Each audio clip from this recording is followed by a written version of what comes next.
ESPN welcomes you to the following presentation of the National Football League. Well, the two AFC South teams that played yesterday lost. That's good for Chuck Pagano's Colts. They get a win tonight, and they are again two clear in the division.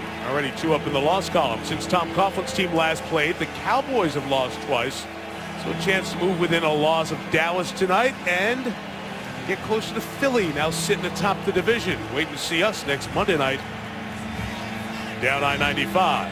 Giants won the toss. They want the ball.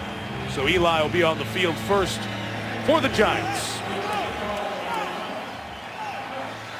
Terrific kickoff man in Pat McAfee. So often a touchback, ready to boot it, and we are underway. It's not good hang time, but not very deep. So a return opportunity for Michael Cox.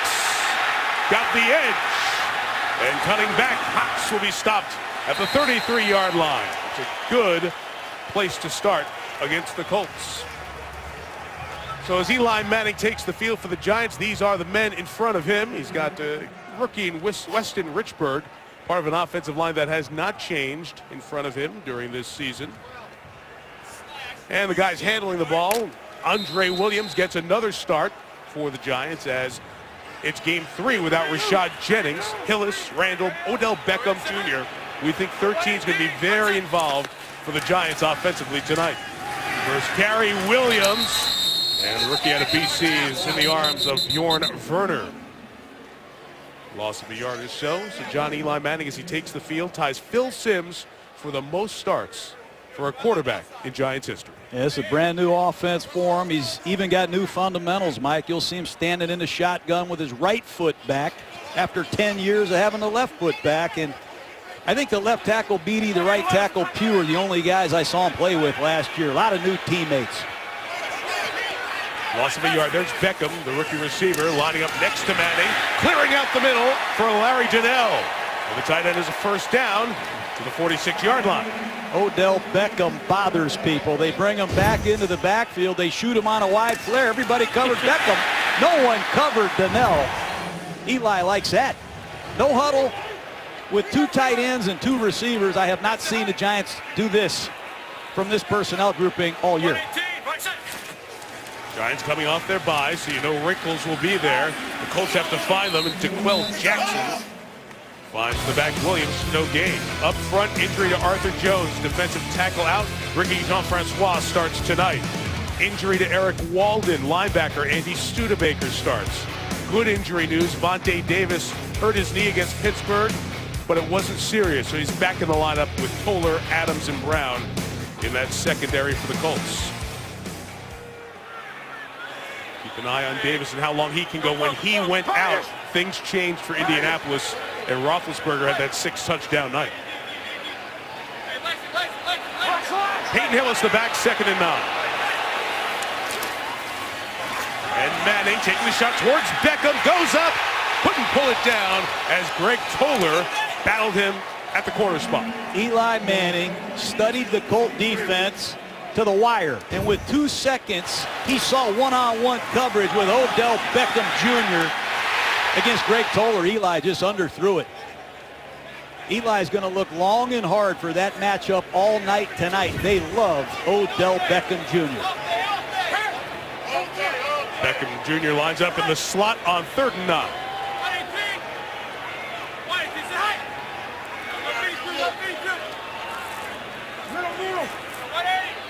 Three on the play clock as Manning has time.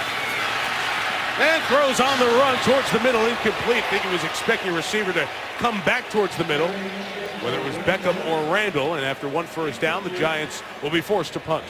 Very good pass protection that time by the Giants offensive line. Eli had all day to throw. Probably could have put that ball down and run it himself for a first down. But here's Weatherford.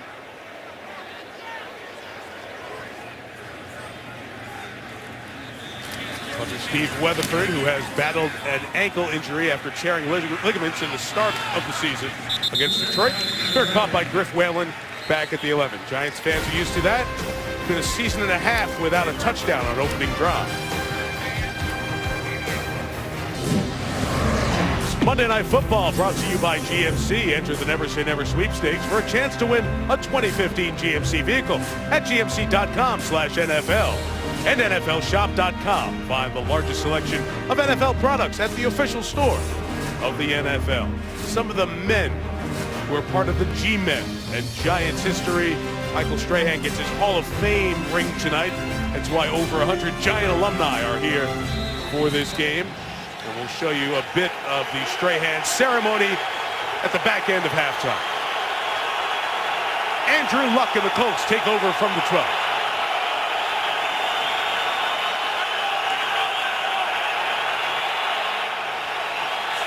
Trent Richardson behind. He gets the fake. And it is Dwayne Allen for nothing. Jaquan Williams able to tackle Andrew Luck. What a start he's had to his career, 27-13 in Colts history. He ties Johnny Unitas for the most wins in his first 40 games.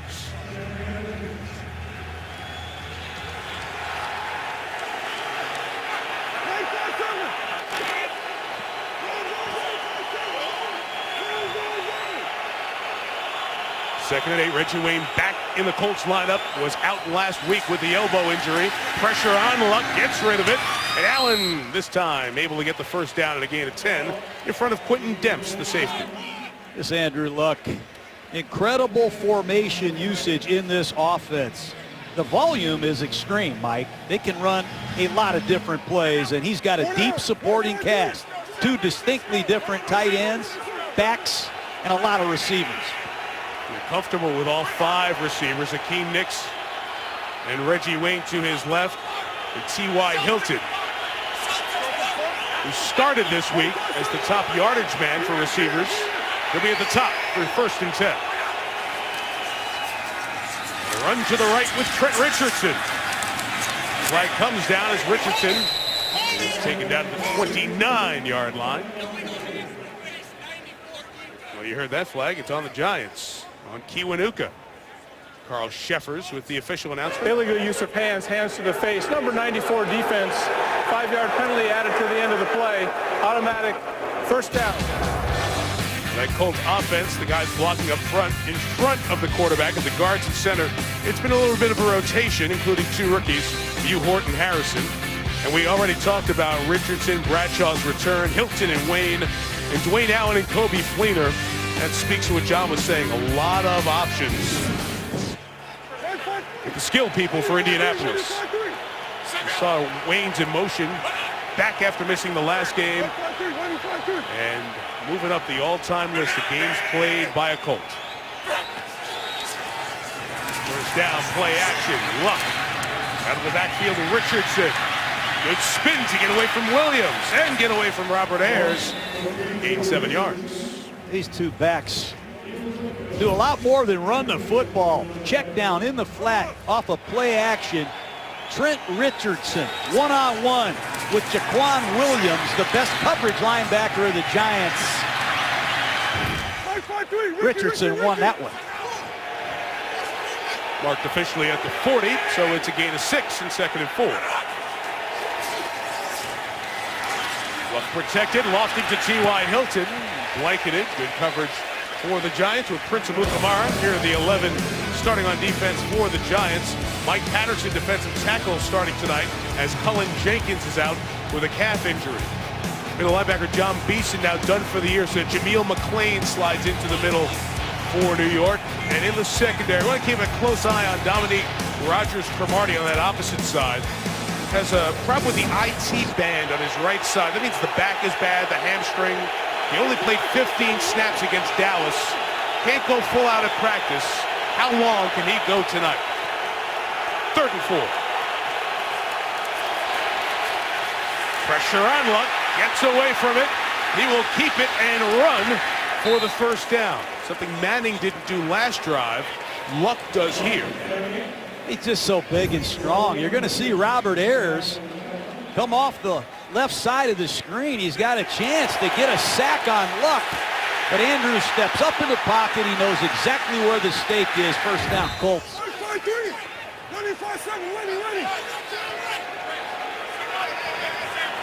Good rookie receiver, 3rd-round pick, Dante Moncrief, top of the screen. Colts love him. Luck, middle, caught by Akeem Nicks. Welcome back to the Meadowlands. Akeem Nicks shoved out of bounds at the 33-yard line. When you have speed that can clear out a deep zone, Moncrief, Reggie Wayne, and here comes your friend Akeem Nicks on the backside. It's a beautiful thing to watch. Giants got to find a pass rush, Mike. Lackluster all season. They need Jason Pierre-Paul, somebody to get after Andrew Luck quick.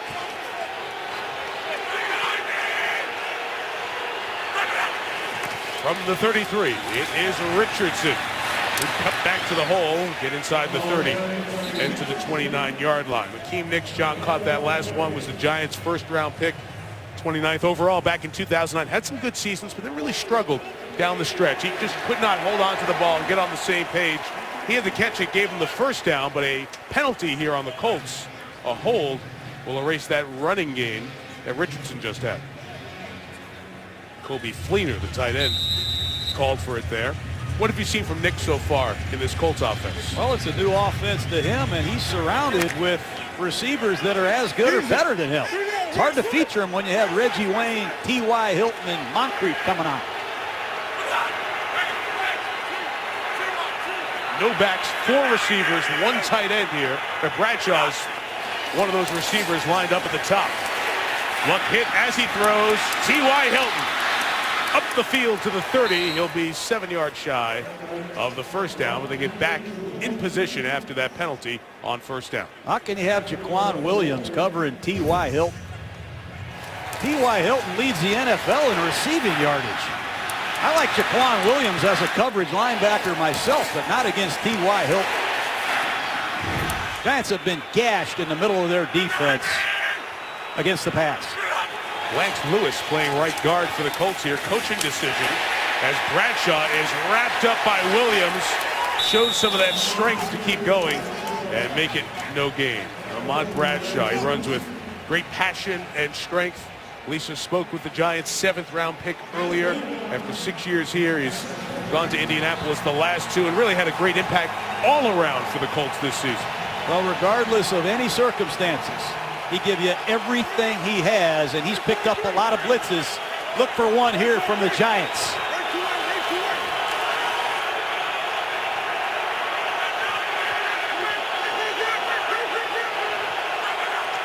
In field goal range, 3rd and 7. Luck the slant off the hands of Nicks. And the fans in this stadium have seen that happen a time or two. 4th down. All-out blitz. Perry Fuel told us he was going to come after Luck. Double A gap blitz and a safety. Andrew Luck knew exactly where to go, and Akeem Nicks has to make this catch. Grabbing his hands as he came off after the drop. 48-yard field goal attempt for Adam Vinatieri. You saw one of the great clutch kickers of all time has made 22 in a row and now make it 23. How does he do it? At 41 years old. Colts score their opening drive and lead by 3. Colts were moving the ball well, held to a field goal. The holding penalty set them back a bit. The drop by Nicks, but it's 3-0 for Andrew Luck and Indianapolis, the leaders in the South. With their bye week coming up, the Giants coming off their bye week, and they have to go to Seattle on a short week.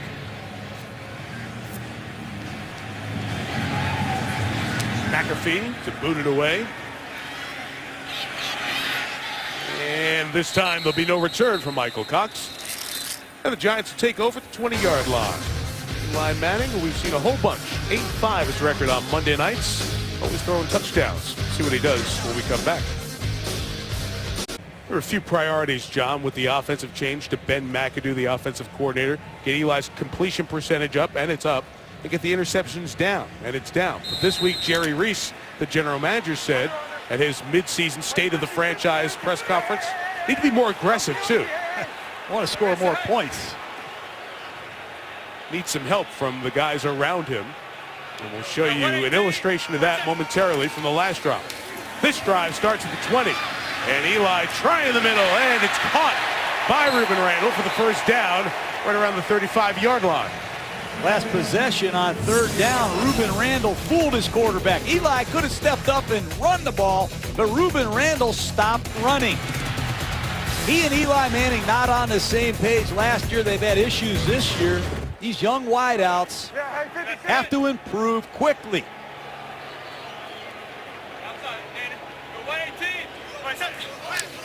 First and 10, and Justin Pugh, the right tackle, may have moved a hair early. Carl False Shepard. start, number 67 offense. 5-yard penalty, remains first down. John, let's come back to that point you just made about Randall, because 8 of Eli's 27 interceptions last year were balls he was throwing to Randall, and their inability to be on the same page was such a frustration point for everybody around this team. Yeah, Victor Cruz out for the year. These young receivers have to pick up their game quickly. Who's it going to be?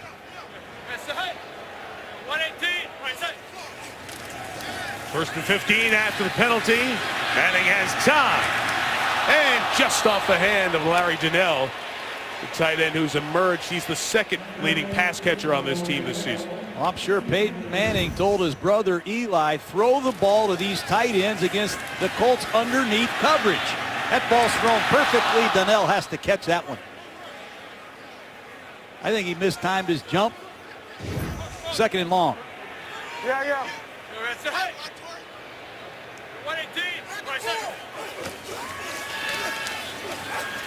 Manning about to get hit as he throws to the sideline towards Randall. It's incomplete. Andy Studebaker, who was shaken up a bit after that last field goal attempt on special teams, got a clean shot at Eli. I like Studebaker. Talk about big shoes to fill. Robert Mathis, 19.5 sacks last year, is gone. They have relied on Werner, number 92, Studebaker, 58, to fill that role. And now Jonathan Newsom, 91, is in there. 3rd and 15, and Peyton Hillis runs for 7. Really important, excuse me, Mike, that this Colt defense regains their confidence. They were shelled last week in Pittsburgh for 639 yards. Good to see them have success in these opening 2 possessions. I think it's a good thing that play call happened early in the game, because I don't know if the Giant fans were necessarily thrilled with the Peyton Hillis 3rd and 15 draw. Not a good kick from Weatherford. Returnable for Griff Whalen from the 21. Whalen took it right up the middle of the field. Oh, and he was a block away from going a long way. Stopped at the 38-yard line. That was a line drive punt by Weatherford of 41. Returned 16 by Whalen. It gives Andrew Luck the ball in good field position, leading 3-0. 10 plays and a field goal on that opening drive, and 2 tight ends to start this drive for Andrew Luck and the Colts.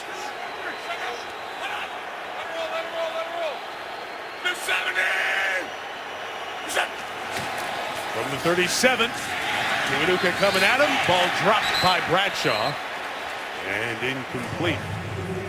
We'll talk about Andrew Luck and that success. Terrific start, playoffs the first couple of years for this Indianapolis team, a division championship on top of it through lots of adversity. Andrew Luck, 27 wins, Colts record, most in the first 3 seasons, and a chance to add to that with the second half of the season coming up. And 6 straight games with 300 passing yards. If he can do it tonight, join Drew Brees and Peyton Manning as the only quarterbacks to have 7 consecutive 300 or better passing yard games in a row. Just before the play clock ran out, across the middle, it's Reggie Wayne, complete for the first down, shy of midfield. Boy, Antrell Roll tried every way he could to disguise that coverage. He ran out of there into a double zone right before the ball is snapped. Andrew Luck saw it, stepped up in the pocket, and Reggie Wayne just passed James Lofton on the all-time receiving chart. Now number 8 all-time in receiving yards. Top 10 in both catches and yards in the history of the league. Luck getting time to throw. That was short for T.Y. Hilton. Slip coming out of his break. A bit may have been deflected as well. Giants had some arms up. You know, the Giants have had a lot of injuries on defense, and Perry Fuel has had to reduce his game plans. A lot of players have played multiple positions, but that's the third time I've seen a really good disguise from the Giant defense. They know if they can't fool Andrew Luck, they're in for a long night.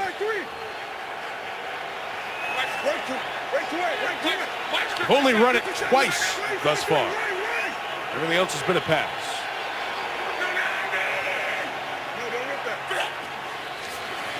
Second and 10. What a job by Ayers coming in, who got a piece of luck and didn't allow the timing on that to be perfect. Zach Bowman. Excuse me, this one got home quickly on the left side. You're going to see a protection bust. I don't know what Costanzo is doing at left tackle, but Ayers has had a beat on Andrew Luck twice tonight. Third and long. Let's see if Perry Fuel continues to blitz Andrew Luck.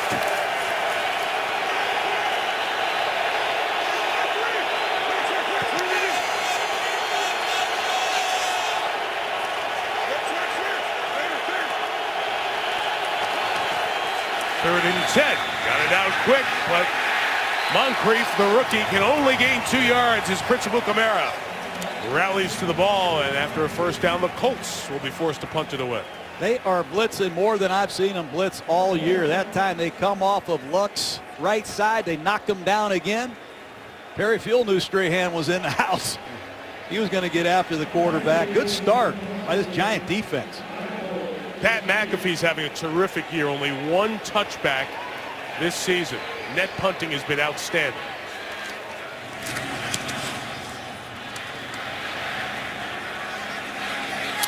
And Ruben Randall, all he can do is come over and make the fair catch at the 13-yard line. Pressure coming from a variety of places, a variety of people.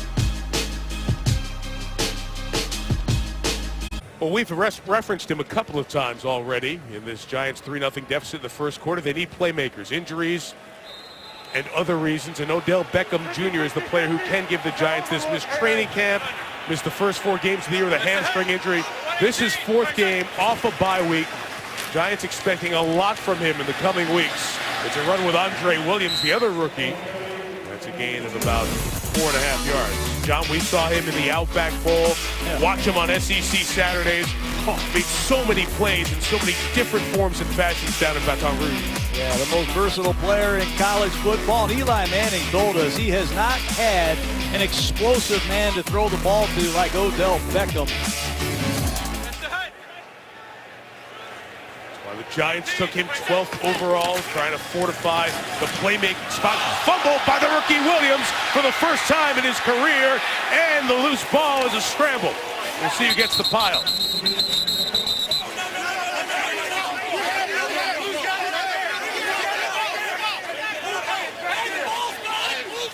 Giant ball. Josh Chapman forced the fumble.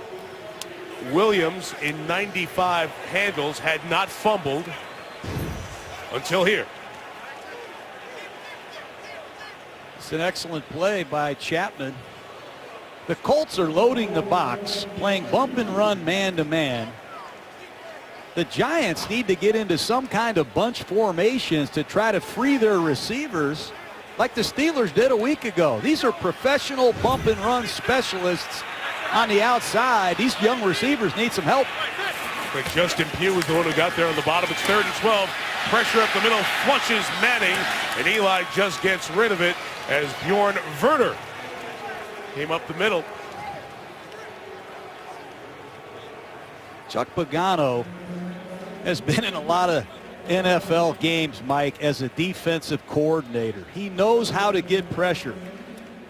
Different forms of blitz, stunts. He'll find a way to get pressure on the quarterback and trust these bump and run corners. First 3 and out for the Giants tonight. Weatherford had a poor kick last time. This is 3rd punt. This is not much better. Whalen says, get away, and the Giants have to down it at their own 47. Weatherford really struggling coming off the torn ligaments in that left ankle. Well, Andrew Luck, John, last week against Pittsburgh, he get beat up. He sure did, and it's got to be a concern of the Colt coaching staff. He got hit time and time again, some by 3 rushers, you're going to run out of luck if he continues to take this kind of beating. And he's been hit 4 times tonight. He's been hit more than any quarterback in pro football. They've got to improve their protection for sure, because the Giants are looking to blitz again. Pressure being put on the Giants defense here. Terrific field position for the Colts at the Giants 47-yard line.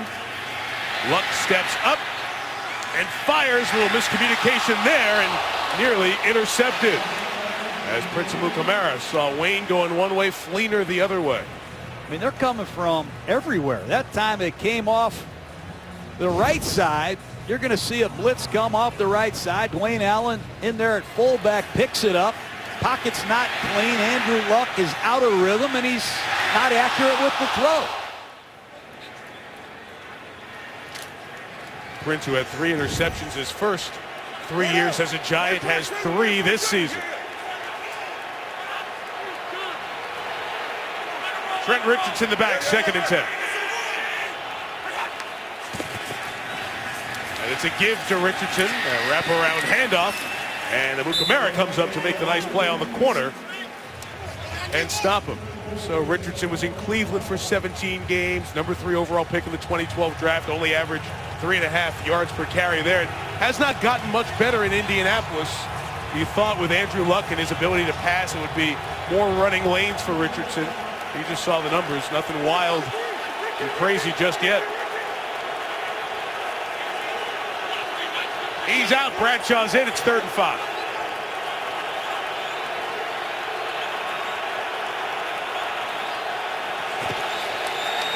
Giants bring 5, Luck has time, and it's incomplete. Low for Reggie Wayne, and that coverage was good too from Jaron Hosley. So the Giants defense responds nicely in a tight spot. I love what the Giants are doing with their disguises. They're showing blitzes and they're bringing blitzes, and then they're showing blitzes and they're running out of there and playing coverage. But clearly Andrew Luck is out of rhythm and has been inaccurate. That's uncommon. First 3 and out for the Colts. McAfee again.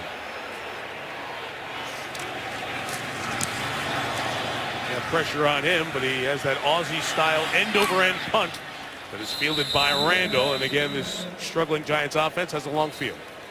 Let me show you what the Steelers did last week. When they rolled up 639 yards, they got into these bunch formations, and it forced the corners of the Colts to back off. The Steelers got free releases, and they had great success. And Indianapolis struggled covering receivers out of these bunch formations. They made numerous mistakes. I think the Giants need to take a page out of this game plan and get some relief for their young receivers. Ben McAdoo, 37-year-old, new coordinator here for the Giants. Right back to Williams, who fumbled earlier. It's only a yard. Their undrafted rookie, Zach Kerr from Delaware. You know, you want to run the ball, excuse me, Mike. You want to be balanced. Sounds great, but when you don't gain anything on first down, it's almost like a sack. They need to get some yards when they run the football. Williams averaging under 3 yards a carry in the last 3 weeks. Back to him on 2nd and 9, not going anywhere. These fans will start to get restless here. Montori Hughes leading the charge as we head to the end of the quarter. There's 12 plays and 36 yards of offense for Manning and the Giants. Well, they only trail 3-0 after 1 quarter here at MetLife Stadium on Monday Night Football. ESPN celebrating 45 years of Monday Night Football. Great shot of Manhattan. Big day in Manhattan. One World Trade Center opening up to the first group of office workers. Folks from Condé Nast took office space there. Lower Manhattan, the rest of Manhattan continues to thrive and shine. Beautiful shot on this November night. Across the river here in New Jersey as the second quarter begins. Mike Tirico, John Gruden, and Lisa Salters. It's the Giants trailing the Colts 3-0. Indianapolis, the lone good drive of that first quarter. 11 plays and a field goal from Adam Vinatieri. Giants start with 3rd and 8. Manning moves the pocket, gets some time. Too tall and incomplete for the rookie Odell Beckham Jr. And the Giants 3 and out, back-to-back trips. Boy, these Colt defenders have proven this season when you line up in a normal split, they can lock you out. Greg Toller doing an outstanding job for this Colt defense. 2 poor kicks for Weatherford, who has been limping as we've watched him clear the field before. And we get a better kick away, but there's space for Whalen to set up the return from the 31. Ran right into his own man, nearly lost the football. Dewey McDonald, his blocker, pushed right back to him. The Colts will take over. Take a look at this Giant defense. They line up, they show you pressure, and they bring it. And they've caused protection problems. Then they show a double A gap blitz between the center and the guard. They bluff it. Andrew Luck gets confused by the disguise. Then they show it again. Another double A gap bluff. Andrew Luck hasn't been the same. Let's see if he's made some adjustments on the sideline and solved the Giants' disguise package. Might want to try to run the ball.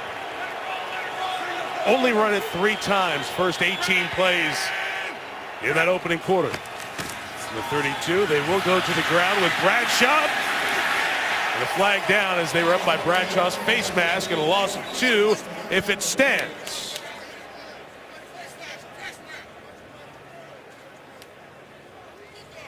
Personal foul, face mask, number 53 defense, 15-yard penalty, automatic.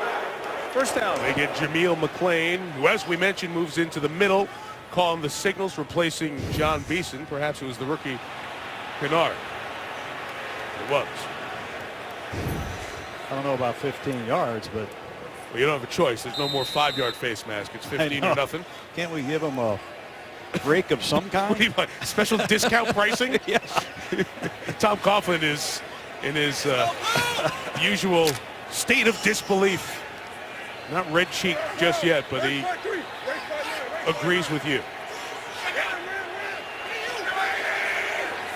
Colts take it to the 47-yard line with the flag. And Luck throwing, and it's Fleener, the tight end, able to hang on and take it out to the 31-yard line. Was losing the ball as he came down. That's what the Giants are negotiating for. This Dwayne Allen picks up the blitz. The other tight end, Fleener, runs the route.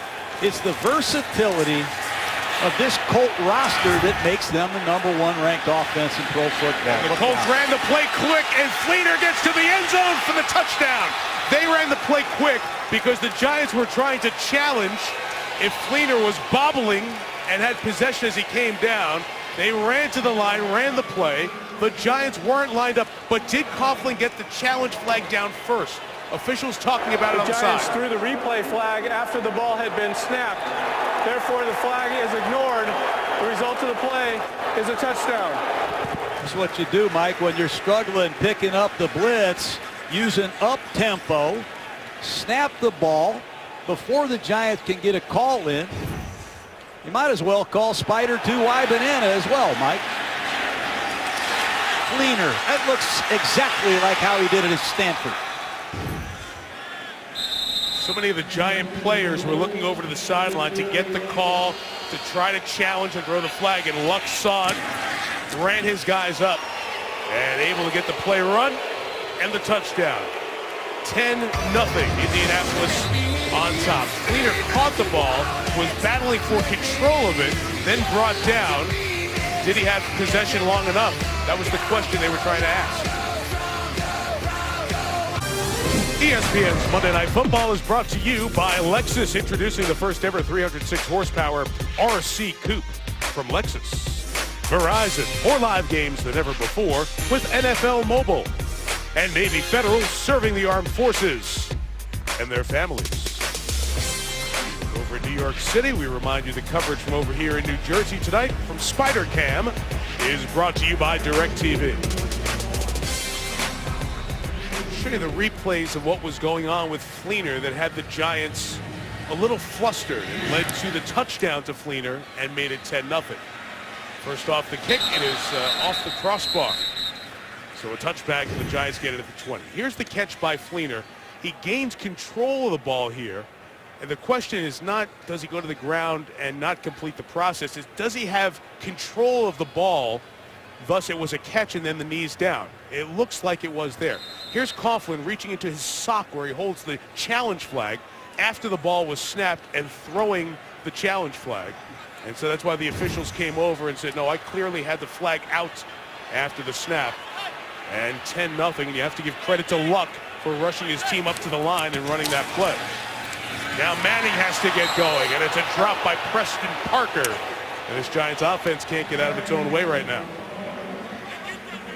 Well, the Colts told us they don't have the pass rush to get there with a four-man rush. They're going to have to use pressure to get to Eli.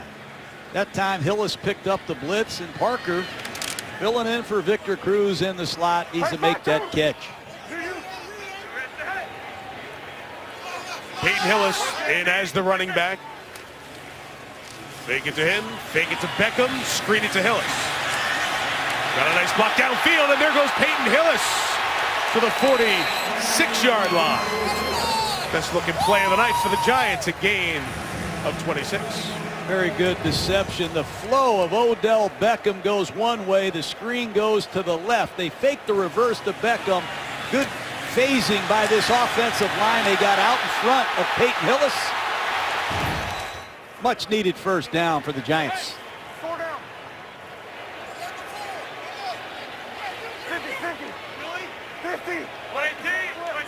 Draw the communication from the 46. Hillis with a space and a step.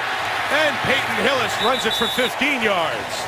And he gives the Giants a good look. Remember, the Giants had so many injuries last year, they finally settled on Hillis to be a contributor. Well, if you're going to run the ball to the strong side, you have to have a tight end that can secure the edge. That time, Larry Donnell does an excellent job against Quill Jackson on the second level. And Peyton Hillis going in for the rookie Andre Williams, who had an earlier fumble, has made back-to-back big plays.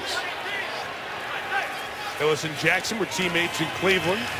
Manning, go right back to Hillis. And Jackson says, okay, I know you're acting from Cleveland. I got you. Bring you down. No gain. Remember that just out of nowhere season that Hillis had in 2010. 1,177 yards, 11 touchdowns. They put him on the cover of Madden football. And then what happened? Well, he's had 1,600 yards his other 5 years. A lot of ex-Cleveland Browns we've seen. We saw McCoy and Whedon last week. That's right. And the current Browns are rolling. They're playing good football in the AFC North where everybody's over 500. Cleveland rocks. Manning, shot. Randall. A lot of battling with Vontae Davis, who is the top cover corner. They let him go one-on-one against anybody good. Vontae Davis is more comfortable in one-on-one press coverage than most corners in pro football. He's got excellent ball skills. Like he grabbed a little jersey there. Can't miss that. Can't miss that. Let him play, Mike. They've been calling it all year, though. Field goal from here would be 55 yards. Giants trying to hit their first third down conversion of the night. Just beat the play clock. Here comes the pressure. Eli getting rid of it. Incomplete as Jarrell Freeman was charging in at him. And we'll see if they go for the long field goal here. Well, the Giants have not picked up blitzes very well. It's a double-A gap blitz. Everybody runs this blitz in pro football. Two linebackers between the center and the guard. Peyton Hillis has to come from across the formation, doesn't get it done. Once again, here's Weatherford. No field goal. Josh Brown was walking out. He had a long look down at Tom Coughlin. Brown wanted to try the 55-yard field goal. Instead, Weatherford will try to flip the field and give Luck a long field. And he will, as it's fair caught by Griff Whalen at the 6. Giants got close, but that third down pressure means the Giants haven't picked up a third down conversion tonight. They're 0 for 5, and they've got O on the scoreboard. Last drive, big story from the Giants. Prince Amukamara, biceps injury. He's out for the rest of the game. Those never end up very good long-term either. Let's hope that's not the case. From the 7, Luck scanning, firing for Fleener. Did he get the second foot down? They say yes, and a catch at the 36-yard line. Now the two officials have a conversation about it as Luck tries to run. Now called incomplete on the field. Called incomplete on the field. On the field as the pass is incomplete. Second down. And well done. First official closest to you there missed it, but the official coming up from behind was able to spot that Fleener's right never got down. Well, the Colts know what to do when there's the possibility of a challenge. They're going to have a code word in their offense that means get up, go fast before they have time to review it. By the Giants on the play. The ruling on the field is incomplete. Second down. Giants challenge flag did come out. Trying to stop Luck from doing what you just said and what he did last time. Got to be alert for a hard count if you're the Giant defense. Andrew Luck, one of the best at drawing a defense off sides with that snap count. Zach Bowman, by the way, is in at the other corner for Amukamara.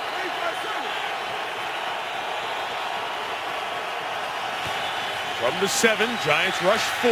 Luck double clutches. Richardson only going to gain a yard or 2. Luck wants to throw the slant to T.Y. Hilton. Watch him. He's going to look to his left. Stands straight up in the pocket. Finds a way from an awkward delivery to find Trent Richardson on the check down. And another Giant shaken up, Mike. Yeah, Jason Pierre-Paul stayed down for a while.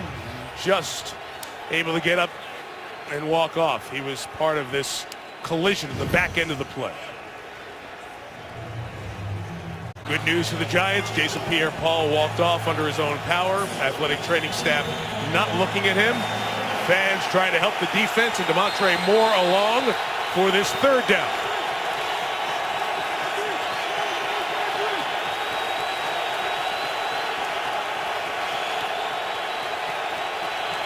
Giants change the look for Luck.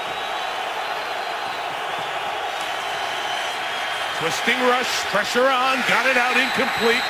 Jaquan Williams was there covering Fleener, and it will be a punt. Very good pass rush by the Giant front 4. Bromley, Ayers, get into Luck's face quickly. And here he is, Mike, Odell Beckham, who was an incredible punt returner in college. Hoping to get a good look here to ignite this crowd. McAfee, one of the best. Kicked it towards the sideline. 52 yards, hard to catch, little space to go. Cleaned up, brought down. Outstanding punter, Dewey McDonald on the back end to give Beckham no space. Next Monday night, we are in Philadelphia for Mark Sanchez and the first place Eagles. The sentences you would never dream of saying. Sanchez replacing the injured Nick Foles, LaShawn McCoy and company, taking on Cam Newton and Carolina. They won their first 2. They've only won 1 of their last 6, so the Panthers better get straightened out quick. Monday night, 8:15 Eastern from Philadelphia. Continue our tour of the NFC East. Last week, Dallas. This week, the Giants. Can they get some offense going? Randall the catch. Gain of 12. I always feel like that's the throw Eli loves, John. That slant. Old-fashioned slant pattern. Ruben Randall against off coverage. That's the kind of coverage most receivers dream about. Off coverage. But when they get up into your face, it's a lot more difficult to get open.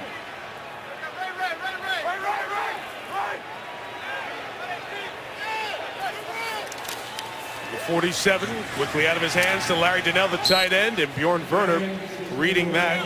Werner, first-round pick out of Florida State 2 years ago, now trying to step into that pass rushing role on the defensive end. Of course, they continue to play without Robert Mathis and no Eric Walden tonight.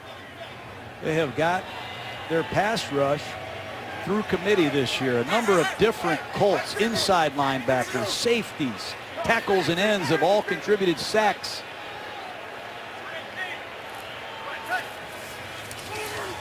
Williams, the back, stays in to block, and the cross is incomplete for Preston Parker as Darius Butler in on the coverage.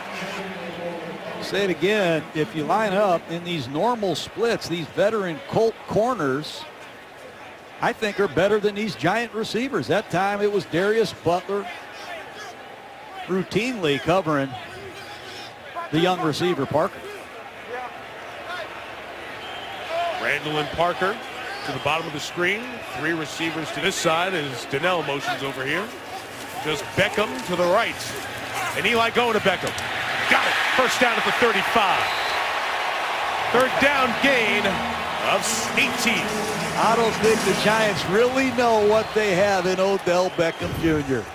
He's going to come off the ball and run a square in and catch the ball away from his body and clutch it. First down, New York. Williams right, eluded one man. Nice run by Williams. Nearly a first down. How'd you like to see this kid running at you full speed? Led the nation in rushing last year. Watch this, Mike. He's always in a collision. FBS history of the 5th best rushing season, 21-77. The yardage total for Boston College, taken in the 4th round of the draft. Love to have 2nd and 1. Preston Parker. That's a running play with a built-in bubble screen, and Eli can't believe he missed that one. He and Preston Parker for the 3rd time have failed to hook up. And in this short yardage situation, keep an eye on Odell Beckham, number 13. These are man-to-man coverage situations, and don't be surprised if Eli takes a shot. He's working on Greg Toller here. It's 3rd and a yard. Fullback Hynoski's in. He takes it, and Hynoski forward for the first down on his 2nd carry of the season, just the 7th of his career. Yeah, you got to watch a lot of Giant games to see Hynoski get a carry. Nice job by the former Pitt Panther getting the first down.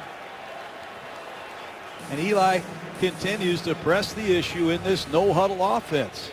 He's going to look at this Colt defense carefully, and here they are in a bunch formation for the first time tonight. Williams runs close to the 20-yard line. Looks like that connection between the quarterback and the running back on the handoff wasn't exactly perfect. John, you talk about those bunch formations, and that is what Roethlisberger and the Steelers did, and the Colts, after they lost Vontae Davis, had no shot at stopping Pittsburgh out of those formations. Yeah, you put 3 receivers together, you send them all in different directions, and it's hard to play bump and run man-to-man coverage against that. From the 20, Manning throws, again not connecting with Parker, and incomplete.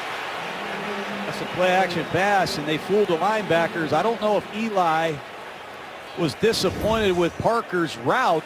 Maybe he was a bit too shallow. Maybe Eli just missed the throw, but that's the 4th time that Eli and Parker haven't been close. You mentioned Cruz hurt, Jarrell Jernigan, Mario Manningham, Trindon Holiday, all players who were in the preseason plan. Not here now. Giants are way deep at receiver. Pressure picked up for the moment. Randall didn't hold it. Vontae Davis, that ball's thrown perfectly, and it's not handled by Randall, who they're given every opportunity to be the number 1 receiver. It's going to be a fly stop. Took his eyes off it. Randall's been inconsistent as a New York Giant.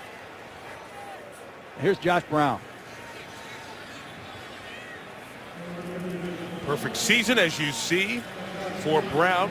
Has not attempted a field goal in his last 2 games. This one from 38 yards.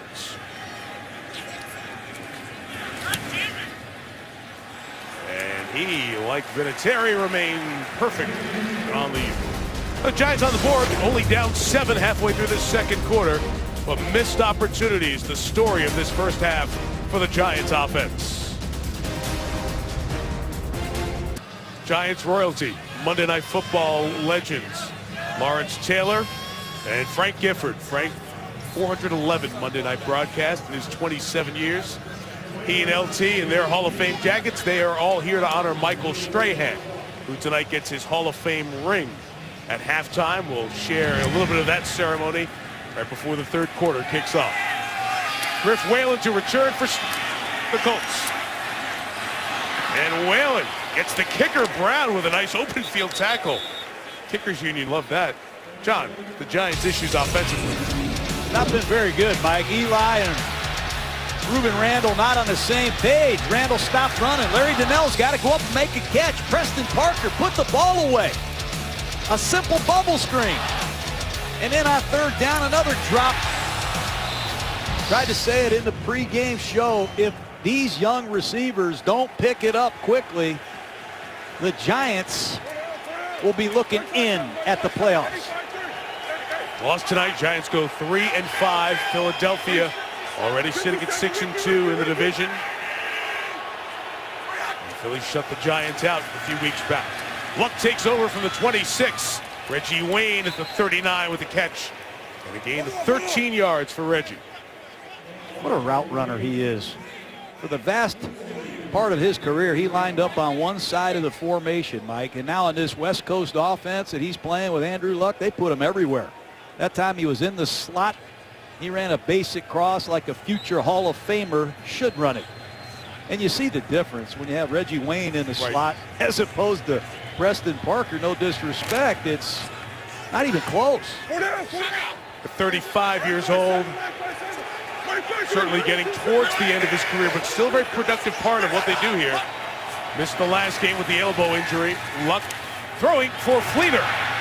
Back shoulder trying to come back and get it, and was blanketed by Stevie Brown. Ayers with the pressure. Robert Ayers has 3 knockdowns tonight. Andrew Luck in the pocket. That's legal. Ayers has made his presence felt tonight. Certainly has. Broncos took him in the first round back in 2009. Look at his pass to run ratio for the Colts tonight. Only 3 runs. 2 by Richardson. 1 Luck kept it and got a first down. 2nd and 10. They'll throw some more. Crossing is T.Y. Hilton and accelerating into the secondary and pushed out of bounds at the 36-yard line. 35 make it now. Got a lot of weapons, and this secondary is decimated by injuries. That's just a simple shallow cross, and J-Ron Hosley took a poor angle.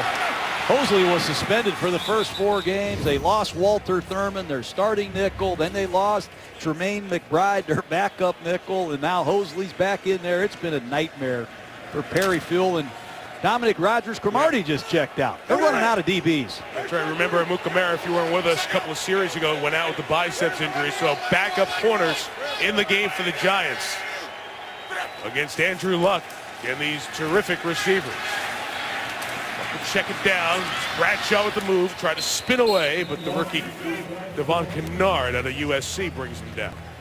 Got to be killing Tom Coughlin to see their old Ahmad Bradshaw on a simple check now. Is going to be a play action pass, and Bradshaw just leaks right over the ball. Andrew Luck surveys down the field.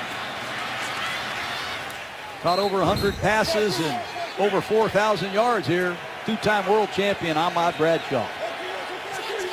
Rodgers-Cromartie back in along with Zach Bowman. They man the corners for the Giants. Here's the pressure from the safety. What a pickup by Bradshaw, and Fleener able to hold on at the 15-yard line. What a blitz pickup by Ahmad Bradshaw. That's how you coach it right there. That's a physical pickup by Ahmad Bradshaw. Watch the blitz off the right side of your screen. Hello.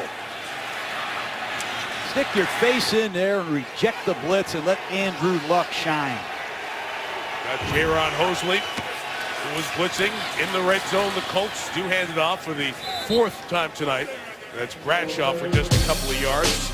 Those 6 years with the Giants, these fans have seen the toughness that he has shown. Foot and toe injuries he played through, then the neck injury that he had with Indianapolis. But, of course, the moment Giant fans will never forget with Bradshaw. Don't score, Eli Manning's yelling, because the Patriots are trying to let you score so they get the ball back with 57 seconds left. at 72 yards on 17 carries. That Super Sunday in Indianapolis. Now here he is as a Colt playing the Giants. 2nd and 8. Luck over the top. Fleener couldn't hang on. And Quentin Demps came over to make sure it wasn't a spectacular one-hand grab. Fleener and Luck look like they played together a long time. Right out of the fake, he gives Fleener another chance to go up and make a circus catch. They're lucky that wasn't intercepted. 3rd and long in the red zone. Jameel McClain, the ex-Raven, trying to get this giant crowd in the game. Keep an eye on Ahmad Bradshaw. He's already caught 6 touchdown passes in the red zone this year. McClain took a towel and he was waving it to get the fans to wave it. Now he just dropped that towel down the 11-yard line. Cheerleader, can he be playmaker? He got picked, and the throw the other way for Wayne is incomplete. And it will be 4th down, and the Giants come up with a big red zone stop. Well, McClain better stick the linebacker play because he forgot to cover Ahmad Bradshaw, who wanted his 7th touchdown. Watch Bradshaw come out of the backfield uncovered, and Luck didn't see him. There it is. That's a natural rub, Mike. He blocked him, John. He never looked back at anybody but it. Dwayne Allen's a clear pick play. We need to represent the defensive side of the world up here a little bit. Vinatieri from 31. Terry continues to remain perfect on the season. 48 and 31 yards. 13-3. All you defensive coaches out there, you're welcome. Number 1 overall picks in the draft, Andrew Luck and Eli Manning. Their first regular season meeting and their numbers so far here tonight. And those numbers tell this story. They're both good. Luck's got a far better supporting cast right now than Eli does. Manning's numbers are as poor as they are because of some drops, some miscommunications. You saw Ruben Randall after a drop a moment ago saying, that was on me. Andrew Luck, number 1 pick, of course, following in Peyton's shoes in Indianapolis. The success that he's had. And Eli now in really chapter 2 of his career with a new offense, learning things that are really, John, foreign to him, and concepts that, as he told us, it's not my offense yet, but it's getting closer. It's all preseason, all off-season, and the 8 games of the regular season now, including tonight, trying to get into this rhythm, different footwork and different terminology. Michael Cox on the kickoff return gets shouldered down, hit hard, shy of the 20-yard line.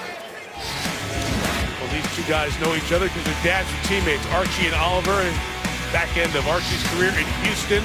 And then Andrew, as he was coming through from Stanford, was at the Manning Passing Academy with both Peyton and Eli, and shared that Pro Bowl experience with Peyton Manning as well in 2013. And there's a lot of respect. Oliver Luck tells a great story when Archie was in Houston. Oliver, the backup quarterback, would take his Mazda sports car, go to the airport, pick up Cooper and Peyton, the older boys, and just kind of hang out in the back. It was only a 2-seater, so Peyton sometimes would ride in the hatchback. That was pre-seatbelt days, and the tie between the two families continues on with their sons meeting here tonight.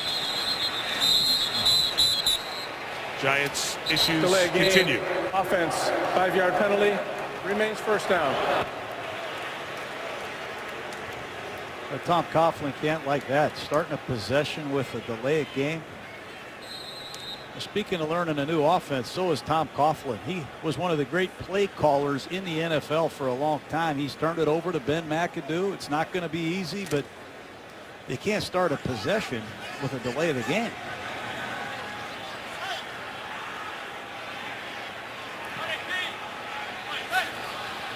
First and 15.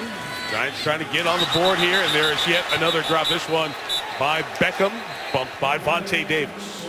Well, there's a fight out there, Mike. Justin Pugh and Corey Redding. It'll be interesting to see who they flag on this one. Looked up for a second. It looked like the pits in a NASCAR race.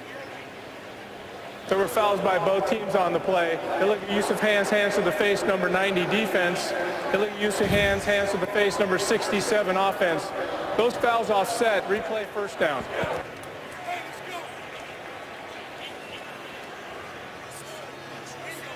Well, you can just see the rhythm of this pass offense is really a problem. I know Eli's got that right foot back. They've changed his fundamentals, so his depth coincides exactly with the routes the receivers are running. So far, it's been a nightmare in this first half.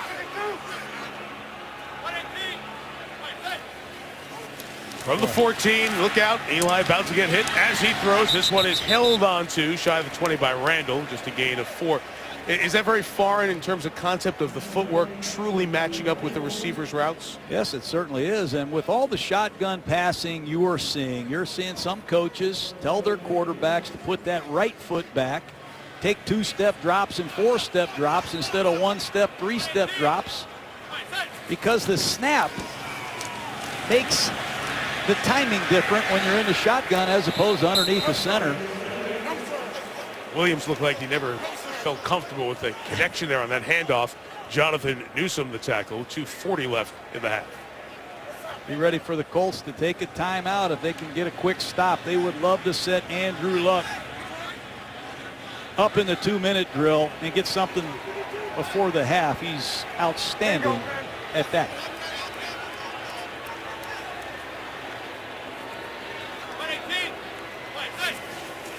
Third and 9, pressure comes. Manning taking the shot towards Randall.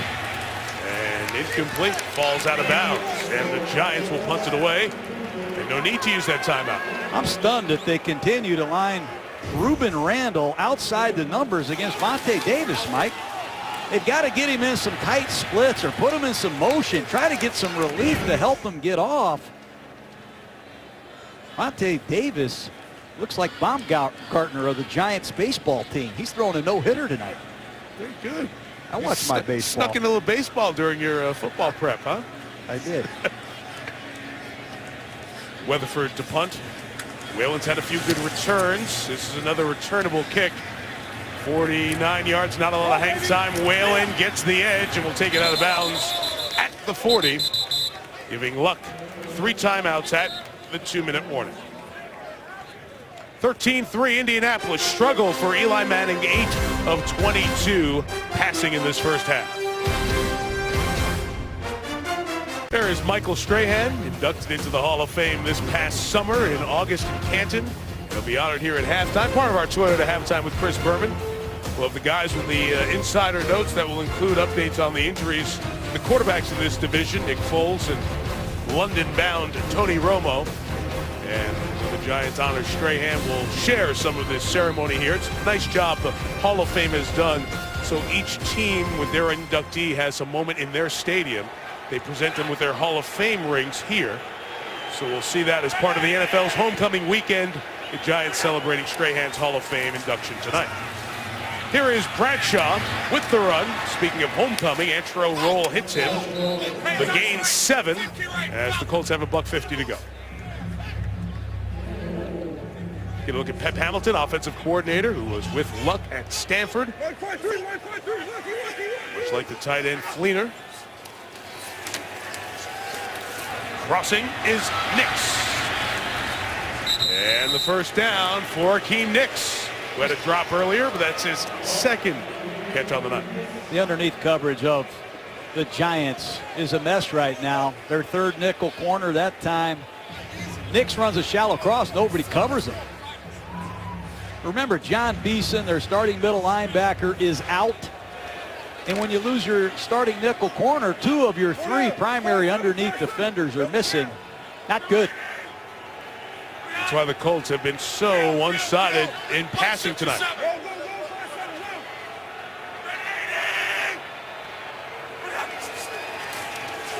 From the 37, Luck. Too tall for Wayne and almost intercepted. Antero Roll had his hands on the ball, and this Giant defense desperate for a big play. Almost had one with Antero Roll. That was a poor throw by Andrew, clearly over the head of Wayne. And Roll told us he's just been in the wrong place at the wrong time all year. And normally the Pro Bowl safety fields that ball. Be alert for a screen. The Colts have a long list of screens in their 2-minute attack.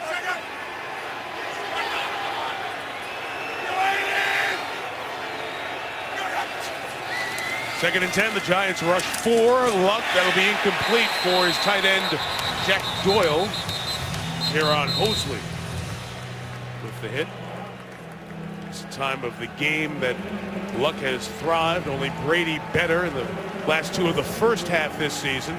They're in no huddle so often. He controls so much of the line. The CEO, like you said at the start of the game, only natural they succeed in these spots. Hey, this Giant defense has hung in there all night. If they could get a stop here and keep their offense alive, it'd be a great thing for this Giant football team. 3rd and 10. Luck, Nix, shy of the first down at the 30, but it does get them closer for Vinatieri. Coughlin runs up to take a timeout. The Giants will stop it with 1:12 to go. They choose the field goal option from here to be 48 yards for Adam Vinatieri. Be right back. Colts lead by 10, trying to extend it to 13. The man has made 200 field goals for 2 different franchises, both the Patriots and the Colts. Vinatieri.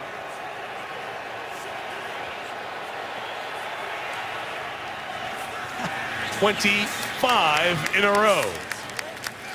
2 of them from 48 here tonight. I'll never forgive him for one of the kicks he made against me either, Mike. We have it if you want to see it again, John. He's got 900 points or more. Look at this. He kicked me out of Oakland with this bomb in overtime in a blizzard. They're still mad at me for not taking a timeout. I didn't want him to shovel off the field. And he won a Super Bowl. That's all he did. He won a Super Bowl for the Patriots twice with last-second field goals. He's 41 years old. Got to be in the Hall of Fame, doesn't he? Well, I never liked Adam Vinatieri for a long time. He is something else.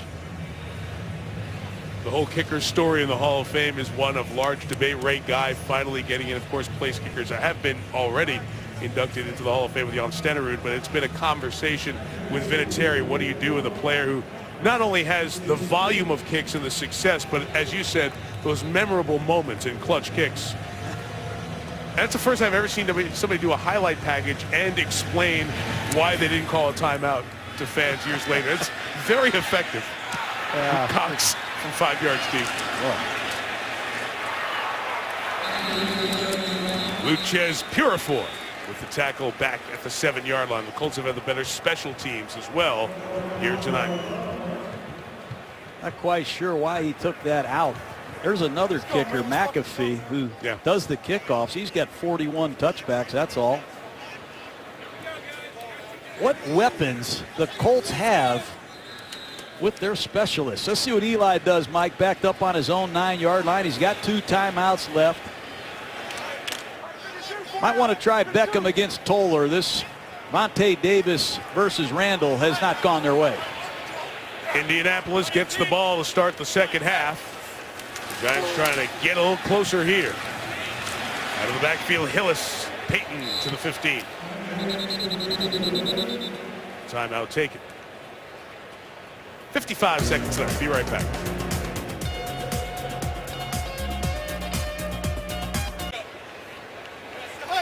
Not much in the passing game for the Giants, only 97 yards. Their 23 passes. 1 timeout left.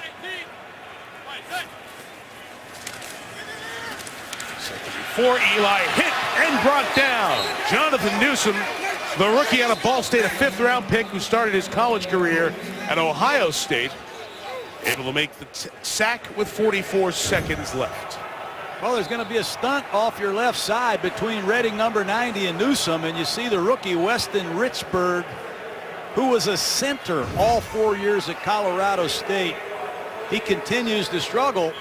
Mike, I've seen the Giants get shut out 4 times in their last 25 games, and other than a field goal tonight, they have not been very good running, pass protecting, catching the football.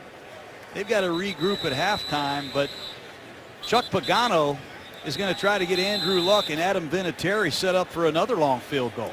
Absolutely, because we also know that the Giants have been struggling with the punts.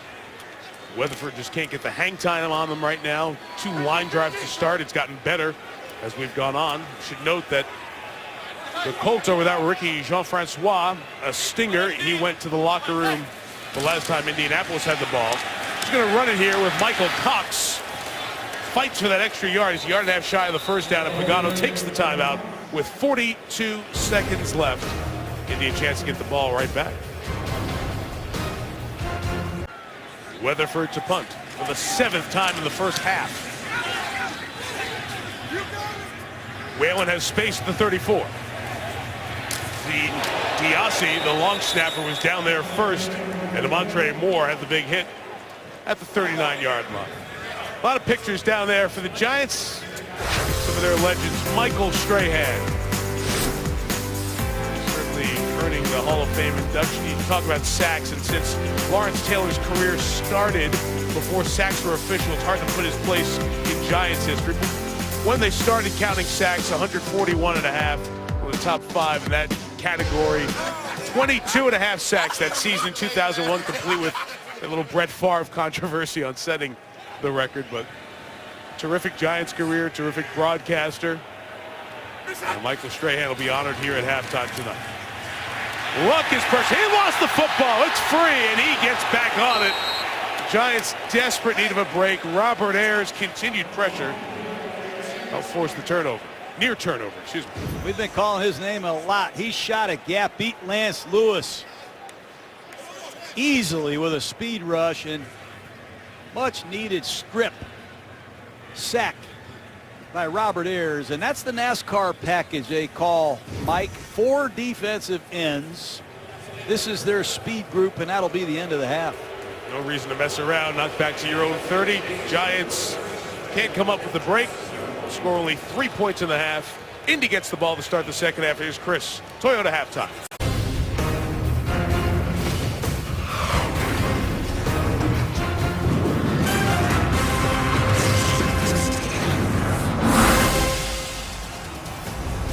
All right, we're back here at MetLife Stadium for the second half, and it was great just a few moments ago. Michael Strahan in the tunnel watching a tremendous video on his great career and coming out through a line of Giants teammates with Giants Hall of Famers awaiting on the stage. Still got some speed there, Michael does. And through that gauntlet of teammates, and he said all those guys, much in the Giants way, it's not about the individual, it's about the team, and asked the fans to be a part of it as well. I know you have your rally towels, right? Everybody put your towel up. You got a towel, you put your towel up. Don't wave it yet, don't wave it yet. Hold your towel. You know how we do stuff. We just don't stomp you out from the beginning. We don't wave the towel from the beginning. You got to be signaled to do it. Well, all I'm going to say is, on behalf, I know you want to wave it for me and my numbers on it, but that means nothing. Wave those towels for every player who's ever put on this uniform, for every fan who's ever rooted for this team, because we are the New York Giants!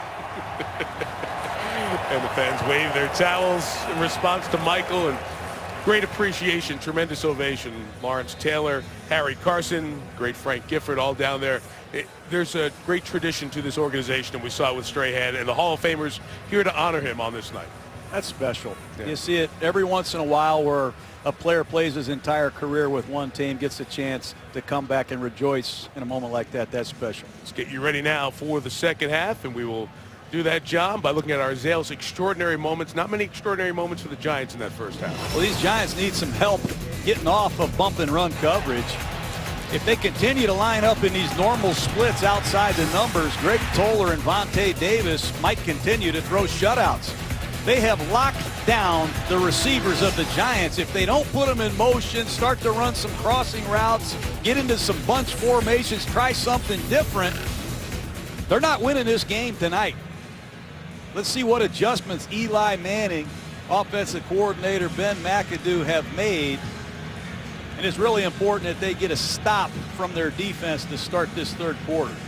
It's a defense that has seen an extraordinary number of passes from the Colts. 32-5 is their pass-to-run ratio in a league that's very heavy pass with 58% passes for the entire National Football League. Colts obviously felt like they could throw it tonight. A little pop-up kick here that's going to bounce, and Whalen does a good job of fielding it on the second hop, and brought down by Mark Herslich, shy of the 16-yard line. Here's Lisa Salters. Well, Mike, Tom Coughlin just told me that he's actually pleased with the way his defense is playing. It's the offense, he says, that has to get going. He said just because we have bad field position does not mean that we can't be decisive on offense. He said we also wanted to take some shots down the field. We didn't do that in the first half. We've got to do that in the second half. Chuck Pagano said he's really proud of how his defense played in that first half, especially coming off of the week that they had last week. But I did ask him about the pass-only attack. Can you sustain that? He said we have no choice. We got to. Interesting, Lisa, 86% of the plays passes, the most pass-heavy first half that we've seen from a team thus far this year in the NFL. Halfway through the season, week 9. Back to the air. It's Luck. It's Reggie Wayne. Incomplete. It'll be second down. Well, the Giants are blitzing a lot, Mike. That time they jumped into an 8-man front. Andrew Luck might have had a running play called. You hear him yelling, kill, kill, kill. He's checking from runs to passes. The Giants are also a little bit lucky that Luck has missed some throws tonight. Yes. That time he had Reggie Wayne on an outside breaking route he normally hits. Again, the Giants, if you're just joining us, without Prince Amukamara, biceps injury in the first half. Out for the rest of the game, so Zach Bowman is the corner opposite Dominic Rodgers-Cromartie. Here's a toss to Trent Richardson to the right. The Giants roll over that with Antrell Roll and Jonathan Hankins. Gain of just 2. John, are you surprised that they are this pass heavy tonight? I'm very surprised, and Andrew Luck is going to break an NFL record for attempts. I don't know how many attempts he has already this season, but I guarantee you he's on schedule to overtake Matthew Stafford for the NFL record in attempts. 379 to the second. 347 coming in, 32 thus far. Likely here comes 33. Get hit, gonna throw it in the middle, and it's brought in by the tight end Dwayne Allen across midfield and into Giants territory at the 47-yard line. It's another blitz. They pick up the blitz. Ahmad Bradshaw picks up the blitz on his right side of the screen, and it's just a deep cross by Dwayne Allen, who beats Jaquan Williams, the best coverage linebacker of the Giants. John Mackey Award winner. Top tight end in college football while he was at Clemson. He missed last season, and man, are they glad to have Dwayne Allen back. 35 a lot of things. Yeah, sorry, pal. 35 yards. And if there's a template of throwing against this Giant defense, it's in the middle of the field. They have not been able to defend the middle of the field very well. Luck has that pass knocked down by Hankins. From Ohio State players made a couple of good plays. We've got an illustration of what the Giants have done, covering on the edges, and with Rodgers-Cromartie and Amukamara having good years. It's been hard to complete passes. Passer rating of under 37, completion percentage of 47, and a bunch of picks. In the middle of the field, though, teams have had a lot of success, and the Colts have continued that here tonight. Giant weak spot, first 7 games of this season. 4-7-8-5-3.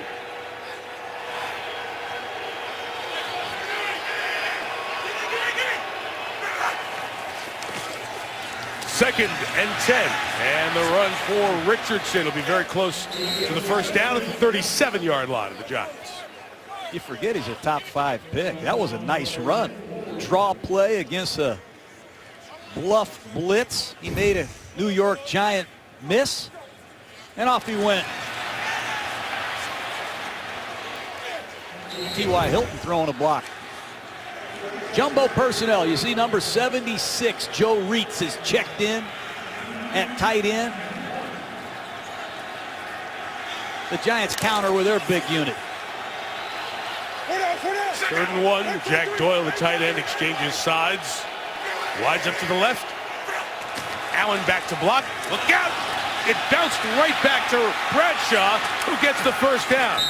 He's pulled down near the 25-yard line. So that was almost messed up beyond belief. But Luck and company, yes, they got lucky. That was Luck. I think he's going to hand the ball to Dwayne Allen, and Dwayne Allen didn't expect it. There's the grinder. Bounces back off the center, Harrison. Watch here. Forward, off Harrison. So in the stadium they gave you the butt fumble. That's the butt recovery. Gain of 12. First down.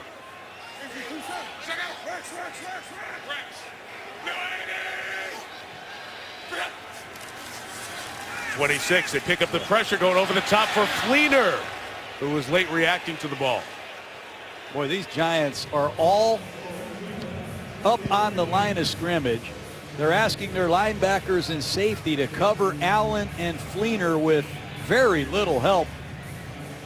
Nice job that time by Williams redeeming himself in coverage. See McClain standing in front of that Giant defense, getting the signal from Perry Fewell, calling it. That was John Beeson's job. With Beeson out for the season, McClain slides over to that middle linebacker spot. Fewell said he feels very comfortable with McClain taking control. Obviously, the snap count. False start, number 74, offense. 5-yard penalty, remains first down. Forgotten by the center. Both tackles moved at the same time, so they were ready to roll. Andrew Luck has a hard count. He changes the snap count a lot. That time he fooled a couple of his own. It's Costanzo, and he came out of his stance after the penalty. Looked back at the center. What's going on? Anthony Costanzo from BC. Gosden Cheryl's also a Boston College Eagle. Those are the two tackles protecting Luck.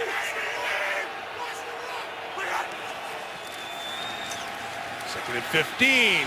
Shot for T.Y. Hilton. Over the top play. Hilton brought it in for the touchdown.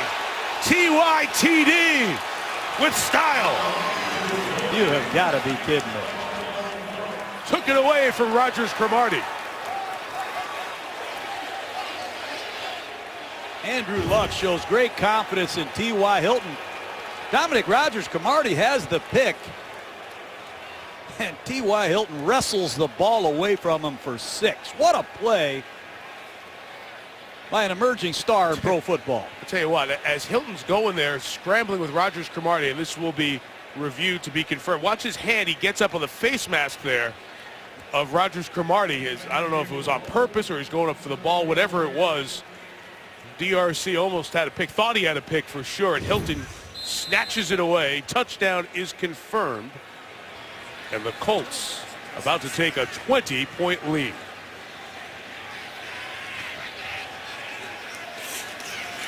Andrew Luck threw 23 touchdowns in his first 2 seasons. That's his 23rd of this season. Touchdown is confirmed. 24th, excuse me. This touchdown is an exclamation point. What a play by T.Y. Hilton.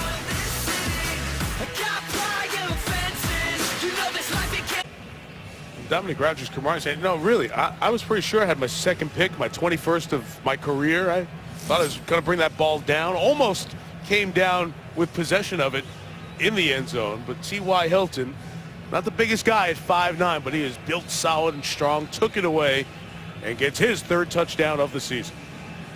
T.Y. Hilton has burned a lot of defenders this year. So now 23-3. Michael Cox will bring it back. And he is hit hard around the 16-yard line. Yeah, T.Y. Hilton, a home run hitter. Thursday night, I saw him go for 223 yards. He ripped the Houston Texans. Great ability to track the deep ball. Then last week against Pittsburgh, he breaks to the post. He's taking it up the field. Watch him look over his wrong shoulder and find the ball. And then tonight, he beats Dominic Rodgers-Cromartie for another score. Just totally pulled it away from him.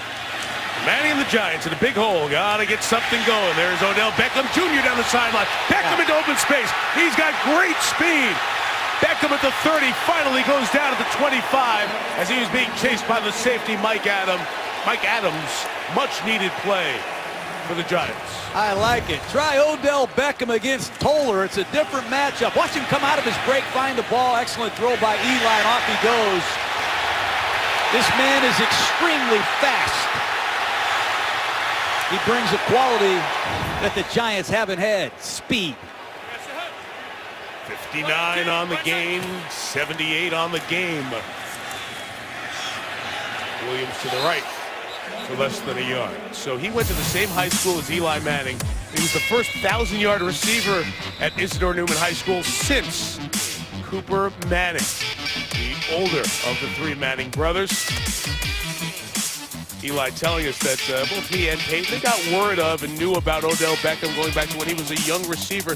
When they'd go back to New Orleans and just try to get some throws in practice, all of a sudden they get in line, and here comes this high school receiver who looked a little bit better than the other receivers at Isidore Newman High School. So he said he and Peyton were trying to negotiate so they'd be in line to throw to Beckham. He's a guy who they knew about pretty quickly.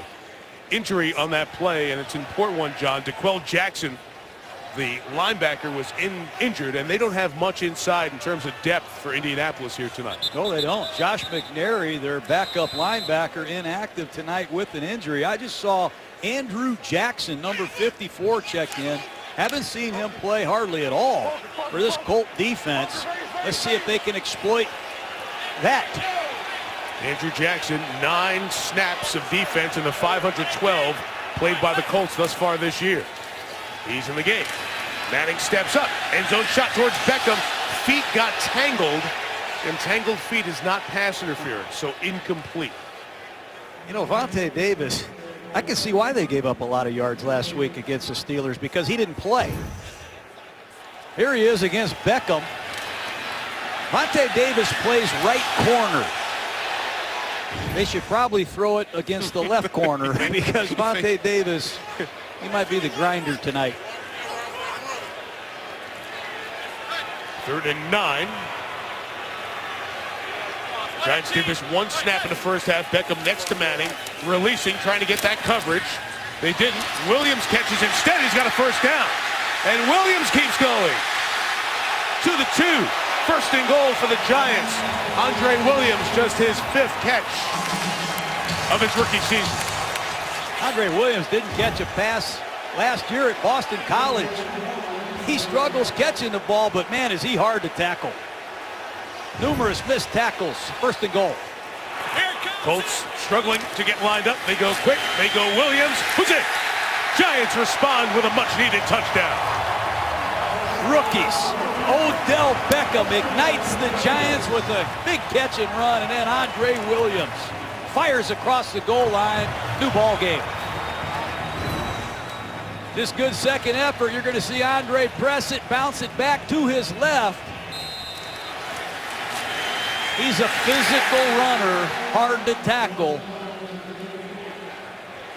Jarrell Freeman couldn't stop him for Williams' 3rd rushing touchdown of the season. Extra point is added by Josh Brown.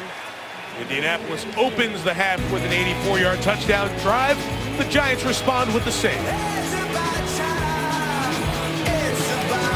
Build through the draft. Get an impact through the draft. Halfway through the season, expecting stuff from your rookies. Your 1st-round pick, Beckham, 59 yards down the field, and then Williams, your 4th-round pick, 24 on the catch and run on 3rd down, 2 on the one that counts, and the Giants back within 13 points. 23-10. Last kickoff was a pop-up kick into a vacant area. This time, Griff Whalen has to go chase it, and it's a touchback. So the Giants moving the ball well here with Josh Brown on the kickoffs. Whalen wanted to say it was out of bounds on the sideline, but it did go through, and it's a touchback. And Colts ball at the 20.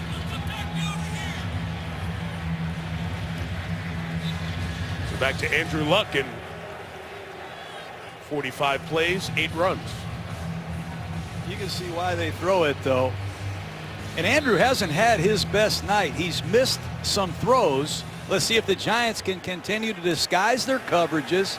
They just need to create one turnover. The Giant defense is in a dry spell. They need a big play from their defense to get back in this.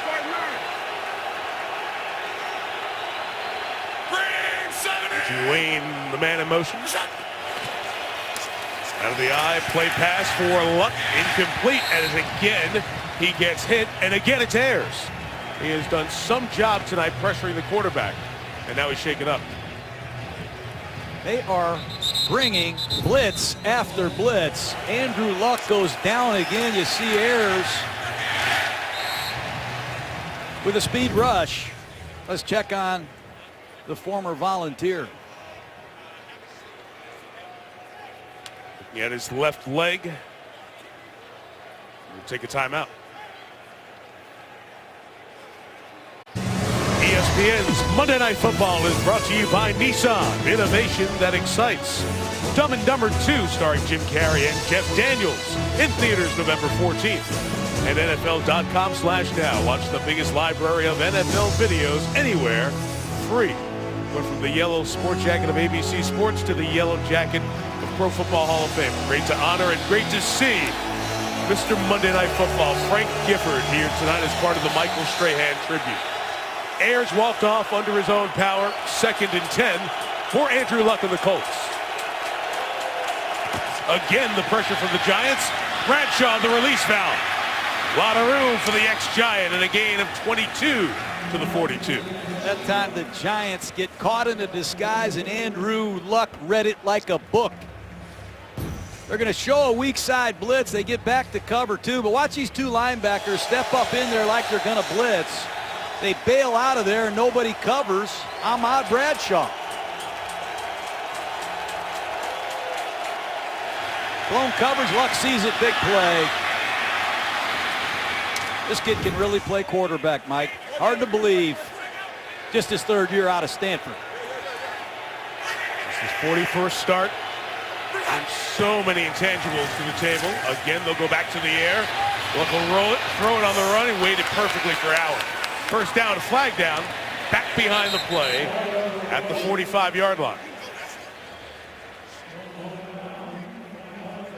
He's thrown where the linemen were blocking behind the play. Number 75 was illegally downfield. 5-yard penalty. Repeat first down. Jack Buhort, the 2nd-round pick out of Ohio State. It's a call I think officials could make a lot more than they do. Buhort clearly beyond the line of scrimmage, and that's a costly penalty. We see that call a lot with all the bubble screens that teams are throwing and the called run plays that quarterbacks are turning into passes. But on that play, that was a boot. He was outside the pocket. That was a surprise and really a mistake by the rookie. Certainly was.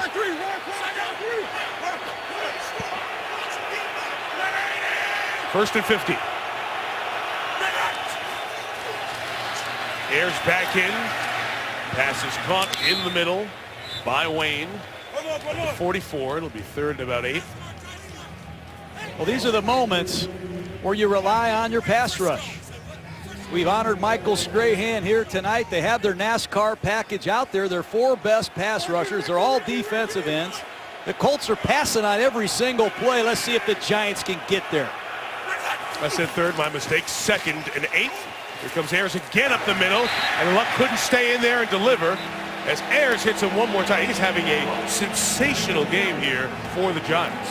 You aren't kidding. That's the 6th time Robert Ayers has knocked down Andrew Luck. Lance Lewis at right guard has struggled, as has Jonathan Harrison, the rookie undrafted center. Ayers, you mentioned, John, went to Tennessee, played for the Broncos, but he's from Jersey City. Went to school in Hoboken, right on the Jersey side of the Hudson River. 3rd and 8, more pressure. Ayers flushes, Luck throws complete for the first down. What a play by Andrew Luck to his Stanford Cardinal teammate Coby Fleener. There's so much poise.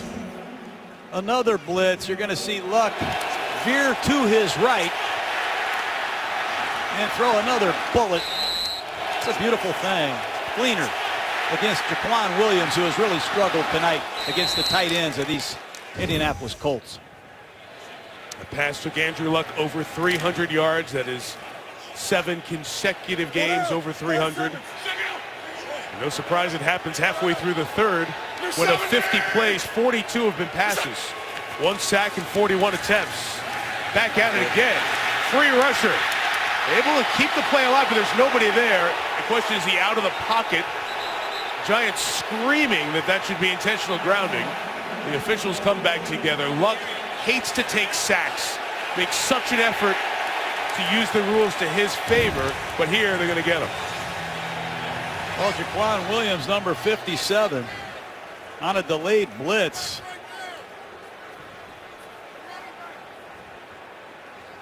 That whole tackle box conversation comes into play.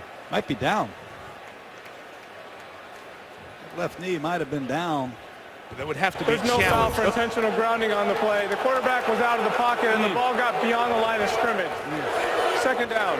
And that's out of that tackle box area. But like you said, John, he's down. It would have been a sack.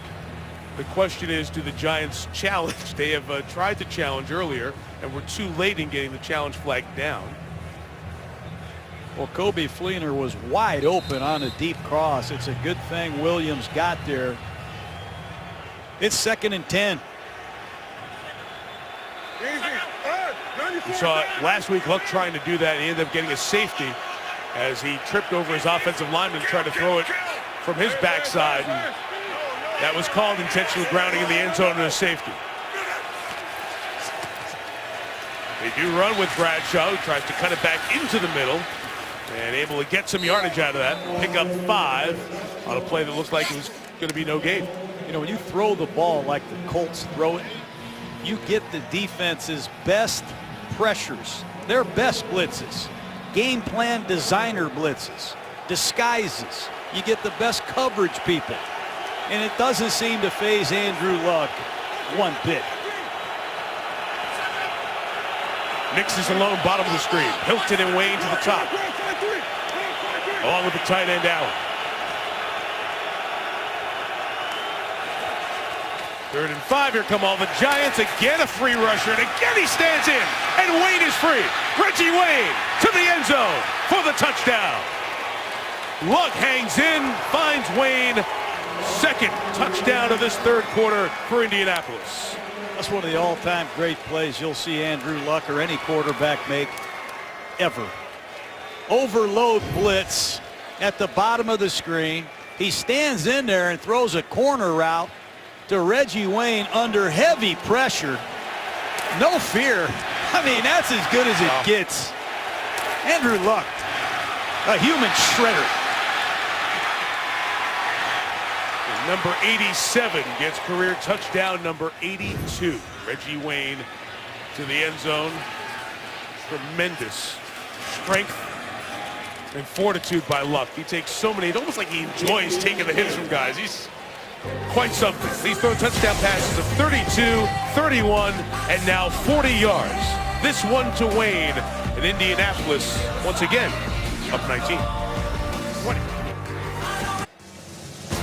300 again, 7 consecutive games. Ties Peyton Manning. Only Drew Brees has done that more often. Obviously in the passing days, so many of these passing marks are 2008, 2009 and beyond, but still got to do it week in, week out, and Andrew continues to perform at a really uncommon level, John, for a quarterback in the middle of his 3rd year in the NFL. He certainly is. About the only thing the Giants can hope for is a serious wind or rainstorm of some kind. It's not happening. I mean, they're blitzing, they have tight coverage most of the time. He won't let up. He will not let up. No return on the kick by McAfee. And the Giants will take over at the 20-yard line. We mentioned the length of these 3 touchdowns. Here they are. Uses tempo. He snaps the ball before the Giants are set. Spider to Y banana for 6. Then he throws all go. 4 verticals. One of them is T.Y. Hilton. And he goes up and takes the ball away from Dominic Rodgers-Cromartie. And you can't stand in the pocket better and throw a strike under duress than Luck just did it to Reggie Wayne. Manning and the Giants in a 20-point hole again, just like they were after the first drive of this quarter. And blitzed, he gets rid of it quick to Donnell, and Larry Donnell, the tight end, gains 6. You are always fond of saying about pressure, you either feel it or you apply it. And Luck applies such pressure to the other team, not just the defense, but we talked about this with the Giants early this week. They were going to have to score a bunch of points tonight to have a chance. And they're feeling it offensively here. Just a 1 touchdown drive, their last one.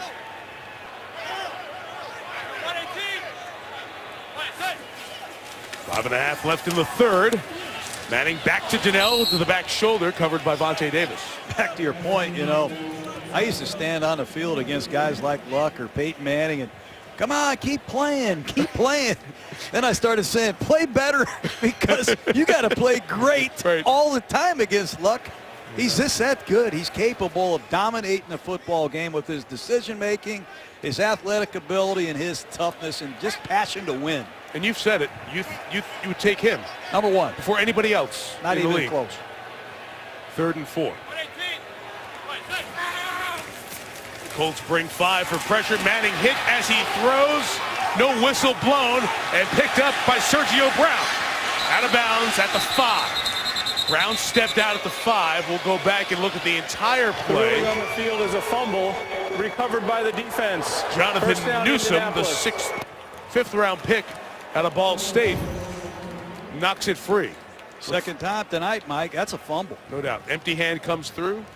Easiest call when you look at that on these plays. Fumble. I think it was Will Beatty at left tackle, struggling in one-on-one pass protection.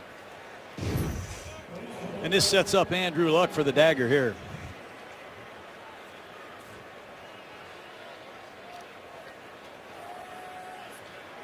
Credit Greg Minuski, the defensive coordinator of the Colts.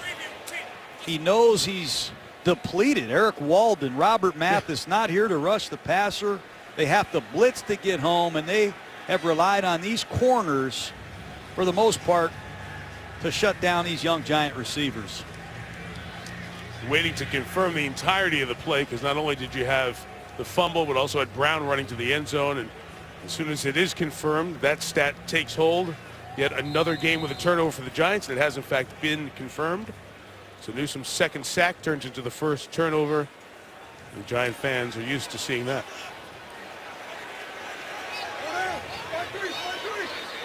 Trent Richardson the back, 1st and goal from the 4.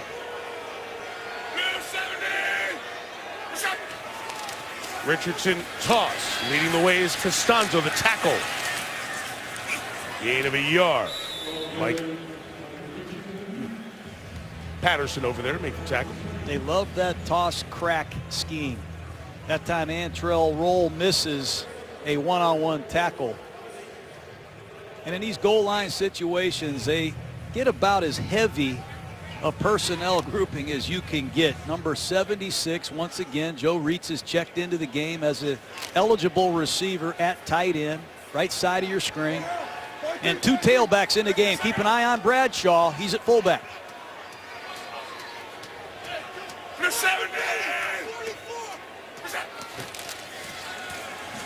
Over the top, wide open, Dwayne Allen. And Luck has thrown 4 touchdowns here tonight. The whole stadium was looking at Ahmad Bradshaw. He came off the field laughing with his helmet off. That whole New York Giant defense says there's no way we're going to let Bradshaw score. And they fake the ball to him, and no one covers Dwayne Allen. Outstanding design by Pep Hamilton and his coaching staff of the Colts. That is 7 touchdown receptions this year for Dwayne Allen. 37-10. Defense got it rolling. And a big impact night for a rookie asked to step up because of injuries. Jonathan Newsom forced the fumble. Luck to Allen, finishing off the drive. And earlier we said Andrew Luck wasn't as sharp. Missed a few open throws. He's not missed many so far. 44 throws, 350 yards, 4 touchdowns, equaling his career best. And Roethlisberger throws 6 in back-to-back games, and all the quarterbacks want in now. He's impressive. He can use an up-tempo. One word means everything. Reverse pivot. Wide open. Cleaner. Touchdown. How about pocket toughness? Watch him stand in here. How do you throw the ball that accurate? If you protect him at all and he can step up and finish on his front foot, it's over. Wow, has he had a great night. 118, 26. Another one of many. Giants down 27. They'll run Andre Williams to the right. For Eli Manning and the Giants, it's just find a way to get some momentum, get some confidence. This is out of their bye. This is when you're thinking we're going to come out and do some things. And at Seattle on a short week, San Francisco in here, Dallas in here. It does not get easier for the Giants, who are up against it At 3-4 coming into the night.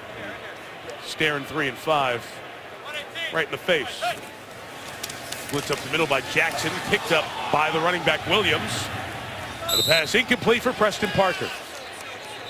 Injured Giant Weston Richburg has hurt his ankle, it looks like. Richburg, the second-round pick who has been starting Jeff Schwartz, some of the money that the Giants spent in free agency in the offseason, dislocated his toe.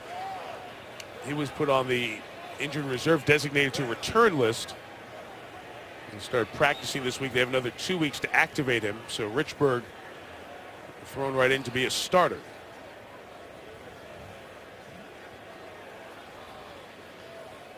You know, you go back to Eli Manning, Mike. Not only is he learning a new offense after being with Kevin Gilbride all these years, 2 Super Bowl champions, by the way, championships that they won. He's got to learn a lot of new teammates' names. These are rookies, a lot of them. Andre Williams, Odell Beckham Jr. But he's also got to learn new fundamentals. And that's like teaching Tiger Woods how to hold the club or teaching LeBron James how to shoot a basket. Really that drastic for these guys? This guy's got his right foot back in the shotgun. Right. He's had his left foot back since he was at Ole Miss. Meant 3-step, 5-step, 7-step drops. Now he's taking 2-step drops, 4-step drops. The rhythm, the timing of the offense, completely different. You got to give him a lot of credit for being open-minded, buying in, and changing everything. Right. The way he uses his snap count, to the way he drops back to pass, the plays they're running.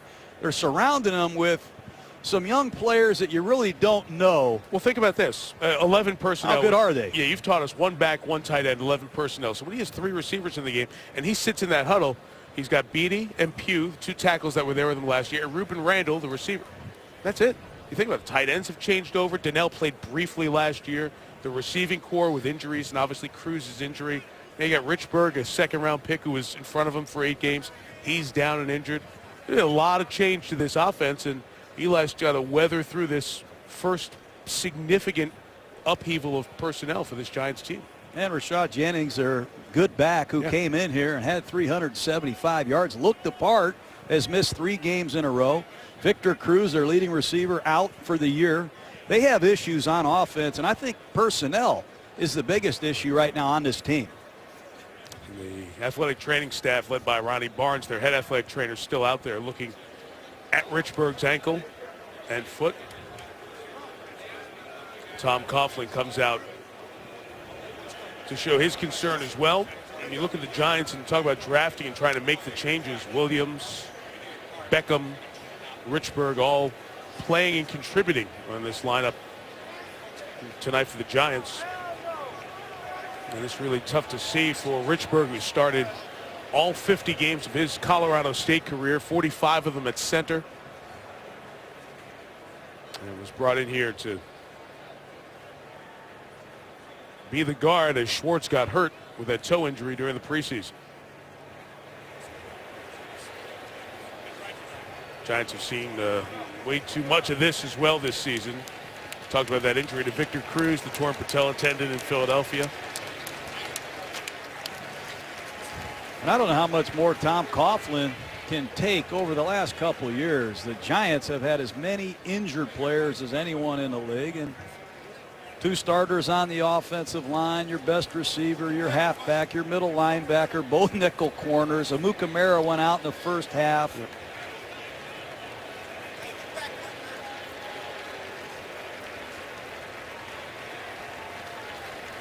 Let's hope Richburg is okay. It's the guard there. You see him involved with Williams. And he turns it there as he's engaged with Zach Kerr. Immediately grabbed for that ankle. 3rd and 8.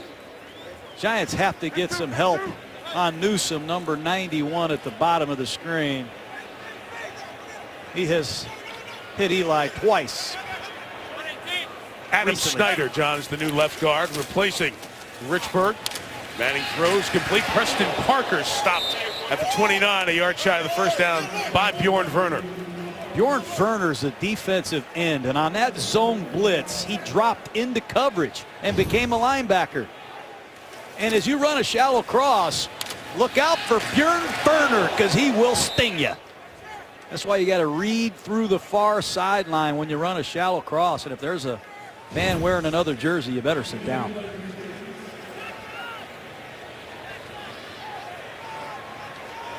Weatherford to kick. Said that a lot tonight. His 8th kick of the evening. Griff Whalen. Turn it 9 to the 29-yard line. And that's where the offense will take over.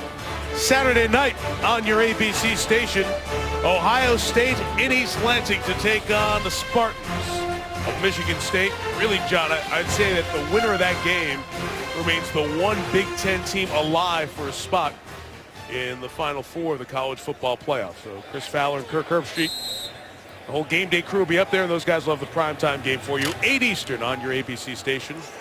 Got to see Mark D'Antonio at the Outback Bowl a few years ago when Kirk Cousins was his quarterback. And what a job Mark's done in East Lansing with the Spartans. Oh, boy. Bradshaw try to pull away from Jaquan Williams. He'll gain 10 and a first down. Been so many passes, 44 in all, and how they've been distributed tonight. 23 to the receivers, 6 to the running backs, 15 directed to the tight ends, Fleener and Allen.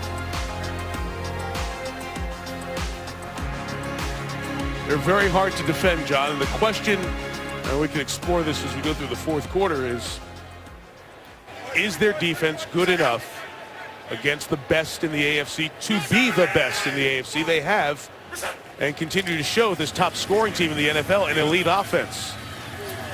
Great balance by Bradshaw, still going into Giants territory. The ex-Giant who's running with passion with every step he takes to the 43. How good was this run? I mean, the center, Jonathan Harrison, number 72, is going to get in Bradshaw's way. There's nowhere to go. How about that cut? He's an outstanding back. Hard to believe the injuries he's had. I saw him as a New York Giant 2 years ago. He had screws put in his foot. He could hardly walk or practice, and he ran for 128 yards on Sunday. One tough customer right there. He's out. Richardson's in, and Trent will gain about 3 yards. You had Bradshaw as your guest on the bus when the Colts got here yesterday, and he was really focused and looking forward to meeting up with his old Giant teammates tonight. He's a great story, Mike. He's a 7th-round draft choice. He wasn't big enough. Played at Marshall. A lot of people thought he couldn't stick in the league. He found a niche as a kickoff returner here in New York. Some Giant players got hurt, and Bradshaw ran for over 4,000 yards, 2 1,000-yard seasons, and now he's Tom Coughlin's worst nightmare. And that surgery to fuse the C3 and the C4 vertebrae in his neck. Surgery performed by the same doctor who did Peyton Manning's surgery, Dr. Watkins. It's a good 1-2 punch they have with Richardson and Williams, and they'll be close to the first down as Indianapolis with a 27-point lead, doing their work on the ground here to run out the third quarter. This Andrew Luck can handle so many different plays, audibles, check with me's. He's an architectural man, Mike. He was interested in stadiums, and he told me the components that comprise concrete. He's a little different than I am. Did you retain any of that? No, I didn't. Oh, I was going to ask you. You could probably have the time in the fourth quarter to detail that. Colts by 27 after 3 on this Monday night. ESPN, celebrating 45 years of Monday Night Football. Hey, Rothman's our producer, Chip Dean our director, our terrific Monday night team. Glad that you are along with us here at MetLife Stadium as we wrap up week 9 of the NFL season. 3 touchdowns put up by Andrew Luck and the Colts in the third. They lead by 27 on their way to 6-3 on this season. Bradshaw with the carry. It goes just inside the 30. Here's Lisa. Hey, Mike, well, you know how mild-mannered and polite Andrew Luck always is when he comes into our production meetings. Well, I was asking backup Matt Hasselbeck, what's he really like? And he said he can be a real jerk sometimes. Now, he said that kind of lovingly because the two are very close, but he said he's like that boss that everyone hates but still respects. He can be really hard on people. He'll curse people out, Hasselbeck said. And he said when that helmet is on and that mouthpiece is in, he can go off, but he has earned the right to do those things, and they really love that. Mike? Lisa, I'm sure Coach will echo. It's the qualities coaches love about Andrew Luck, going back to his college days, his NFL days now. Good move again by Bradshaw to jump back to the 25-yard line. John, when you had him at quarterback camp, evaluated him in the draft, we spent time with him at Stanford. You just saw all these qualities going back to how his dad raised him, Oliver Luck. You know, a lot of quarterbacks stay for a second day. They want to come back and watch tape. Most of the people want to learn a play or two or how to protect the quarterback. Andrew Luck wanted to watch Wade Phillips split safety zone blitz trap. This is at quarterback camp with you. I said, what are you talking about? You want to watch things I didn't even think of. He's way ahead of the game, Mike. He's different. Again, the extra tight ends. It's 3rd and 2. It's a boot thrown to Bradshaw. Couldn't hang on. Nearly intercepted on the deflection by Jameel McClain. Continues to hustle here. Vinatieri back out for a field goal attempt. Bradshaw clearly took his eyes off of that ball. And what are the odds Vinatieri hits his 26th straight, Mike? Trying to make a 4th field goal here on the night.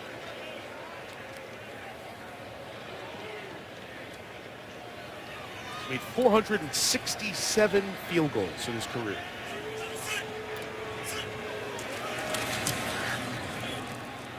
Consummate professional. The lead is 30.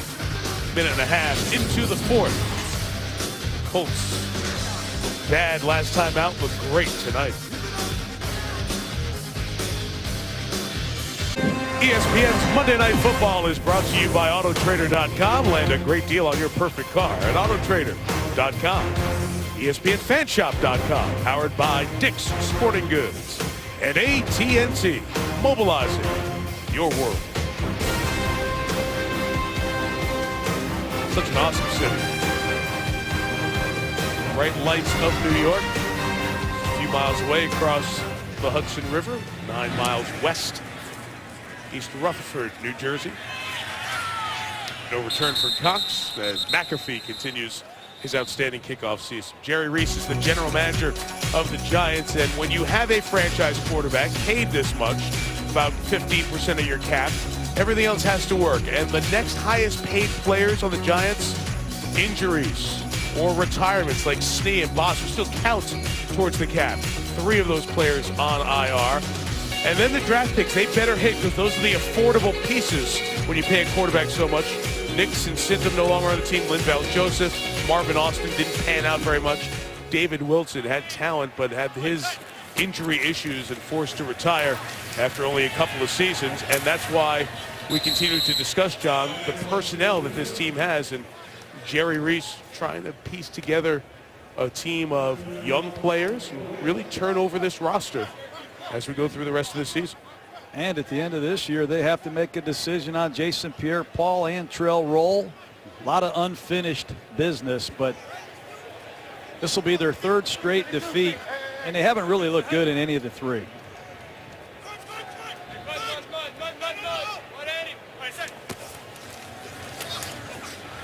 Here's Odell Beckham Jr. using the sideline and getting out of bounds. Escorted there by Studebaker at the 40-yard line. You mentioned the losses, John. You look back at the Giants' victories this year. They beat Houston by 13. The Texans are struggling. They beat Washington 45-14 on that short week turnaround. Got Atlanta 30-20. People were feeling good about the Giants at 3 in a row, but then Philadelphia really exposed them in terms of the pass rush. The Giants couldn't stop. A 27-0 loss, and then the loss in Dallas 2 Sundays ago by 10.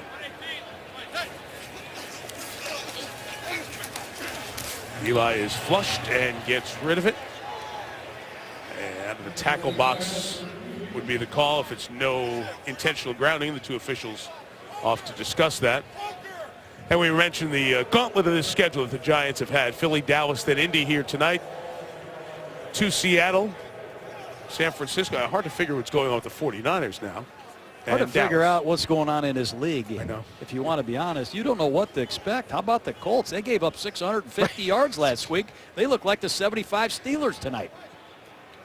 You get what you deserve in this league. If you're not ready to play on any given night, you'll get beat. 2nd and 10. Newsom spins away from Pugh. Good pass rush he put on. And Eli did a good job to complete that out to Odell Beckham at the 46-yard line, a first down. Toller on the tackle.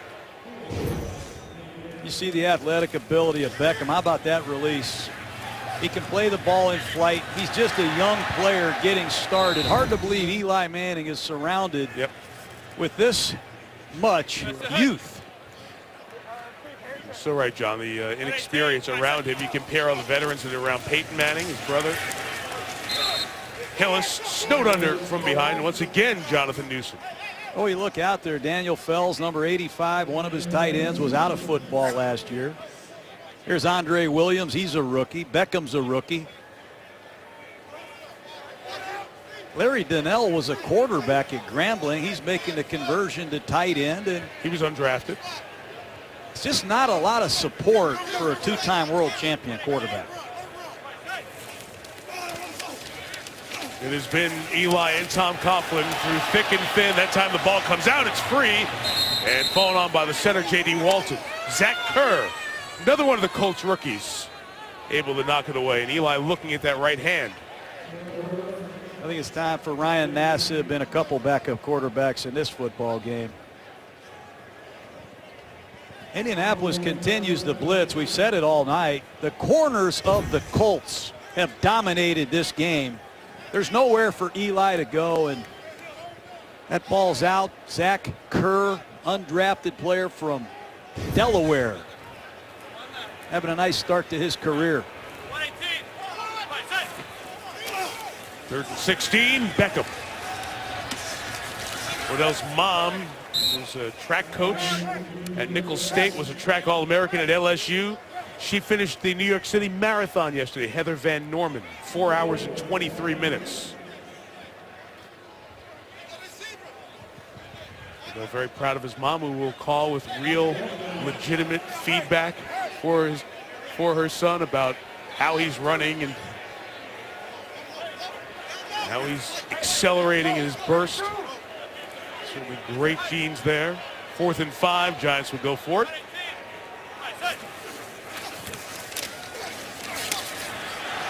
And Manning will run for the first down.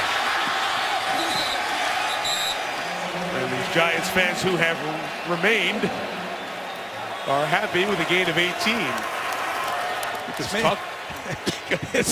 That Giant fan there, that's the longest run he's seen Eli make.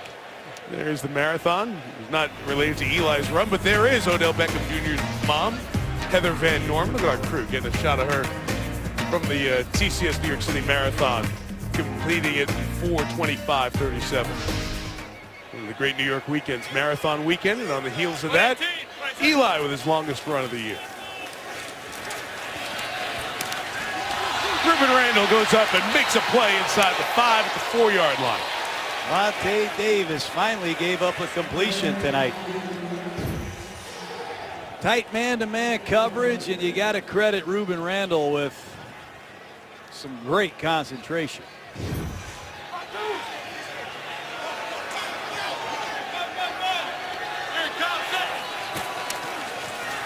Randall, Davis, Vontae on the cover. I'm just shocked if they continue to throw the ball at Vontae Davis.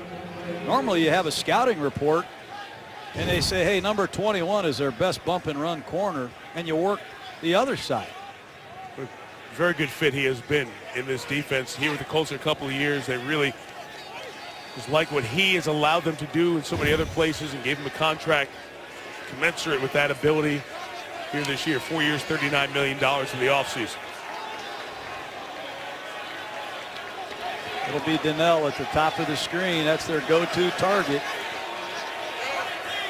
Larry Donnell with 4 touchdowns this season, looking for number 5. And got it. Working on Mike Adams, the safety. Donnell comes up with a touchdown. should have gone to these formations a lot earlier in the football game. You put Larry Donnell outside a wide receiver. He's got Mike Adams, a safety, and one-on-one coverage. But if you want to beat man-to-man coverage, you got to create the matchups to win. That time Donnell went up and made a nice play on the ball.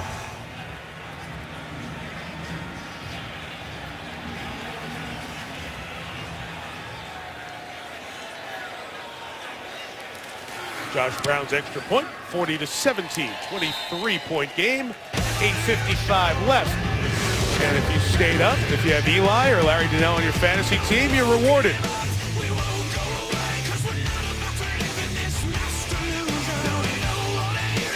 From Spider Cam tonight, brought to you by DirecTV. NFL logo at midfield here, because obviously the Giants and Jets share this place. Also in Charlotte, where the Panthers play. Jerry Richardson has often said that no one thing or team is larger than the league, and the NFL logos at midfield, they're in Charlotte as well. That's where this week started. Onside kick opportunity. Griff Whalen went up to get it. It is deflected and brought in by Boom Herron. Daniel Herron, the former Ohio State running back, able to get the recovery, and we have an injured player there for the Colts. For the second time in special teams, Andy Studebaker is slow to get up. All the bodies colliding on that onside kick attempt by the Giants, which was recovered by the Colts. The Colts and onside kicks have gone well together this year. The Colts have recovered 3 onside kicks this season. The rest of the league is now 1 for 25 in their onside kicks. If you add that Giants one, that attempt just a moment ago.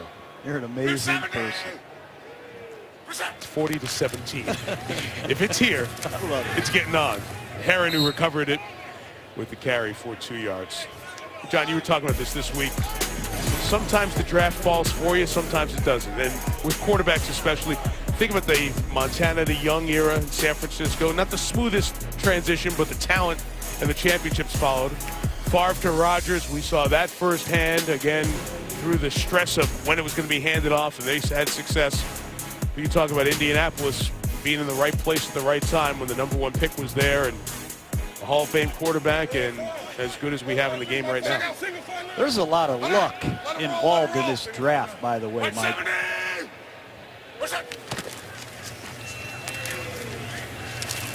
Herron runs for 4. I mean, really, you're 2-14, and you have the #1 pick in the draft. I saw Andy Reid of the Kansas City Chiefs. He had a last-place team. He had the #1 pick in the draft, and Andrew Luck, unfortunately, wasn't in the draft. Right. Yep. The Colts were lucky that he entered the draft and was sitting there for him. They deserve credit for picking him, don't get me wrong.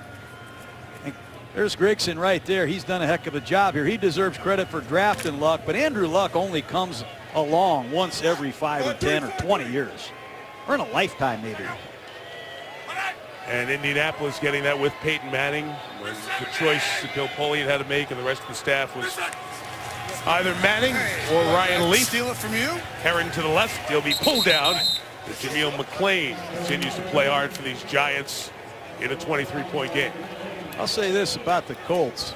With this quarterback and this system of offense with these skilled players, if they can play defense like they played defense tonight, they're going to be a real problem for anybody. Let's be honest. This isn't the best offense they're going to face. And we saw what happened with Pittsburgh, but we did see against Cincinnati, a team that put up 30-plus against the Panthers, a similar type defensive effort. And they are doing this tonight without 2 defensive starters. As Eric Walden remains out, the outside linebacker with his calf injury. And Arthur Jones, defensive tackle out of Syracuse, is out with his ankle injury. They should get them back. Delay of game, offense. That penalties declined. 4th down. You know who else Chuck Pagano's going to get back? It's LaRon Landry, safety, former top 10 overall pick. Played early, 4-game suspension for violating the league's performance-enhancing drug policy. He will come back tomorrow to the roster if they choose to activate him. It will have to be by the close of business tomorrow, and that's another player added to this defense. McAfee, third time tonight. He's pinned the Giants inside their 15-yard line. 6:11 to go. Been a great night for Andrew Luck and the Colts. Already season 5 here at MetLife Stadium. Some of the fans leaving. Well, the selection committee meets again Tuesday. Their latest rankings are revealed. College football playoff top 25. Reese Davis and the guys will have that for you 7:30 tomorrow night. Manning pressured, and Eli gets rid of it, and that pass incomplete with 6:07 to go. Talked a lot about Andrew Luck. Of course, his dad, Oliver Luck, is on that playoff committee.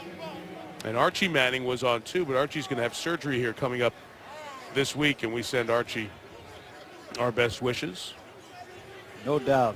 One of the all-time great people. Spent a lot of time with Arch over the years. And tough weekend for the Manning boys, and then Ole Miss saw their season championship hopes likely come to an end on Saturday in Oxford.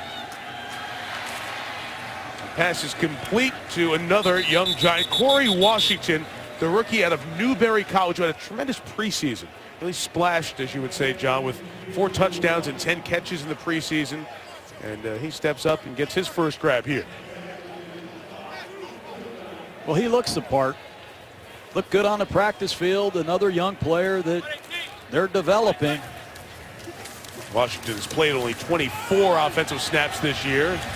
Took a deep shot for him, and it's incomplete as he is covered by Josh Gordy with 5:29 left. You know, a couple years ago, Eli Manning was one of the best deep ball passers in pro football. I saw him complete at least 30 passes beyond 20 yards down the line of scrimmage. This year, look at that, 2 for 23. They don't really have a deep ball receiver, and outside of some flies down the sideline, they haven't had much deep ball design either. That pass is deflected. Eli able to catch it, then drop it. Did he ever? He never caught it, so it should be incomplete. Never had control of the ball as he was fumbling it around. So it'll be just an incomplete pass. You know, Chuck Pagano from the Ravens likes to bring perimeter pressure. He likes to bring defensive backs. Ladarius Webb comes to mind, and he's using Butler, number 20, in a similar fashion tonight. I've seen Butler blitz about 6 times tonight. Clearly he's backed off on 3rd and long. That would have been Eli's first career reception. 3rd and 10 instead. And this one is caught by Beckham, who used the sideline and get a first down out of bounds at the 44-yard line. Well, we told you earlier that Prince Amukamara was hurt for the Giants in the first half with a bicep injury. The Giants now confirming that it is a torn biceps muscle, and that usually means season over. So this Giants team that has lost so many good players looks like they will be without their starting corner, Amukamara, torn biceps. Peyton Hillis out of the backfield as we are under 5 minutes now, and he'll get across midfield into the 45-yard line. And if you put Walter Thurman, Turk McBride, and Prince Amukamara together, that's 3 of your top 5 corners that won't be back this season. This was a team that restocked that position. Corey Webster, Aaron Ross, Terrell Thomas, Ryan Mundy, Will Hill, all players who they had at corner and in the secondary last year. Very much changing times for the Giants, and Eli and Coughlin remain the constant, and that's one of the good things that they have coming up. Odell Beckham Jr. with the grab, 29-yard line. Terrific catch. If you're a Giant fan, you have a lot to look forward to with this young man. I saw him catch the ball off the jugs machine, laying down on the ground with one hand like it was a baseball. He has amazing body control and hands. It is crazy. We saw some of it at practice Saturday. Giants folks say he's been doing it all year. This back to Corey Washington. Let's go back to pregame here tonight. Watch Odell Beckham Jr. Okay, yeah, it's one of those. All right. How about the people standing there watching? Like, oh my goodness. That's impossible. Okay. Listen to tunes. Okay, yeah, I got it. I'm good. They can throw with either hand, ambidextrous. You could coach this kid, Mike. Three-man rush for the Colts. Washington down to the 3-yard line, so he's getting his feet wet here on this drive. This is sloppy football right now by the Colts on defense. They're out of gas, but they're making it awful easy right now on the Giants. Hillis the run, and he's right at the plane and just short of the goal line with 3:47 to go. There's 3 catches for 47 yards on this drive by Washington. First 3 of his career. Let's look at Hillis. The ball looks to be shy of the plane.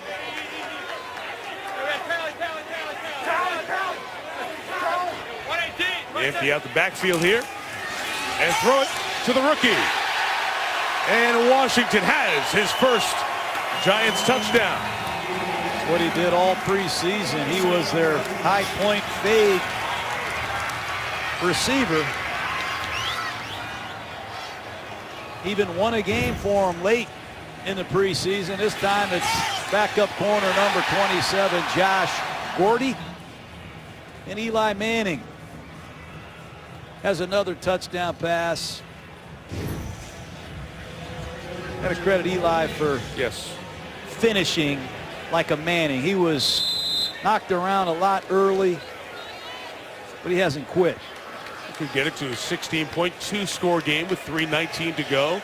Full complement of timeouts. The Giants keeping faint hopes still alive here in this one as it's 40-24. 411 yards of offense and better in the second half.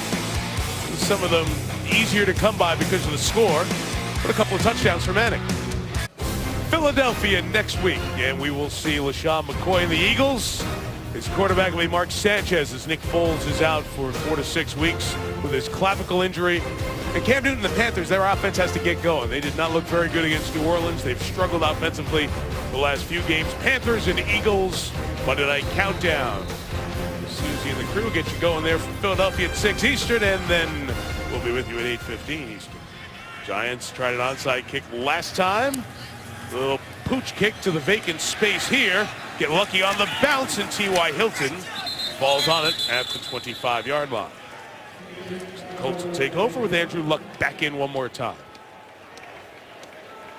Eagles won in Houston yesterday, so the Eagles are 6-2. That perfect division record thus far. Giants have played all of their road division games. Washington, Dallas, and Philadelphia will come here to MetLife Stadium for the second half of the divisional round robin. And John, right about this time 1 week ago, the Cowboys were still 6-1. And here you go, you lose your quarterback, you lose to Washington, you lose to Arizona with the best record in the league, and now you're 6-3 out of first and on a plane London bound to play Jacksonville on Sunday at Wembley.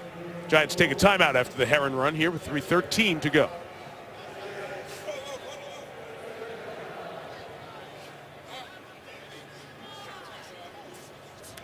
Tom Coughlin told us an interesting story just about how you try to motivate your team. Bye week, coaches, you're always looking for some angles. So he went and looked back, said, hey, 3-4, that's our record. That was the record of the division champs a year ago, Philadelphia, after 7 games. That was the record of Washington, the division champs 2 years ago. So he put it up on the board. They were 3-4, they won the division. Philly, they were 3-4, they won the division. What's our record? 3-4. Say no more. He was done, right? Right. Put a little motivational seed in the guy's mind to start this portion of the season. Heron with the carry to the 30-yard line. Then, he didn't say this. Washington and Philadelphia, the division champs those years, they lost that 8th game. They were all 3-5 too. So you can drag that one out next week and see if it works motivationally for his team. You guys try anything at any point. You know what Tom Coughlin, he did? He told his players, write down, I will get better at. And they had to fill out what they would get better at. Each player. What would you say in the last 7 or 8 broadcasts? What can you get better at? Probably, I would say, trying to work with my analyst. But funny, I didn't have that problem with Hubie Brown earlier this week on Wednesday in Portland. I had no problem. You analyze every sport there is every week of the season. Surprised you remember my name, Mike. I will get better at working with my analysts. That's so kind on Monday Night Football for you to say. 3rd and 5. See if the Giants can get a stop, get the ball back, and keep whatever very slim hope alive. 4-man rush. Luck's going to throw it here. Check it down to Herron, and he'll be a yard shy of the first down. Coughlin runs out there, uses the final timeout with 3 minutes left. And they thought Herron was down with an injury, which would have saved the Giants a timeout. But fortunately for Herron, he's okay, and the Giants will still use that final timeout.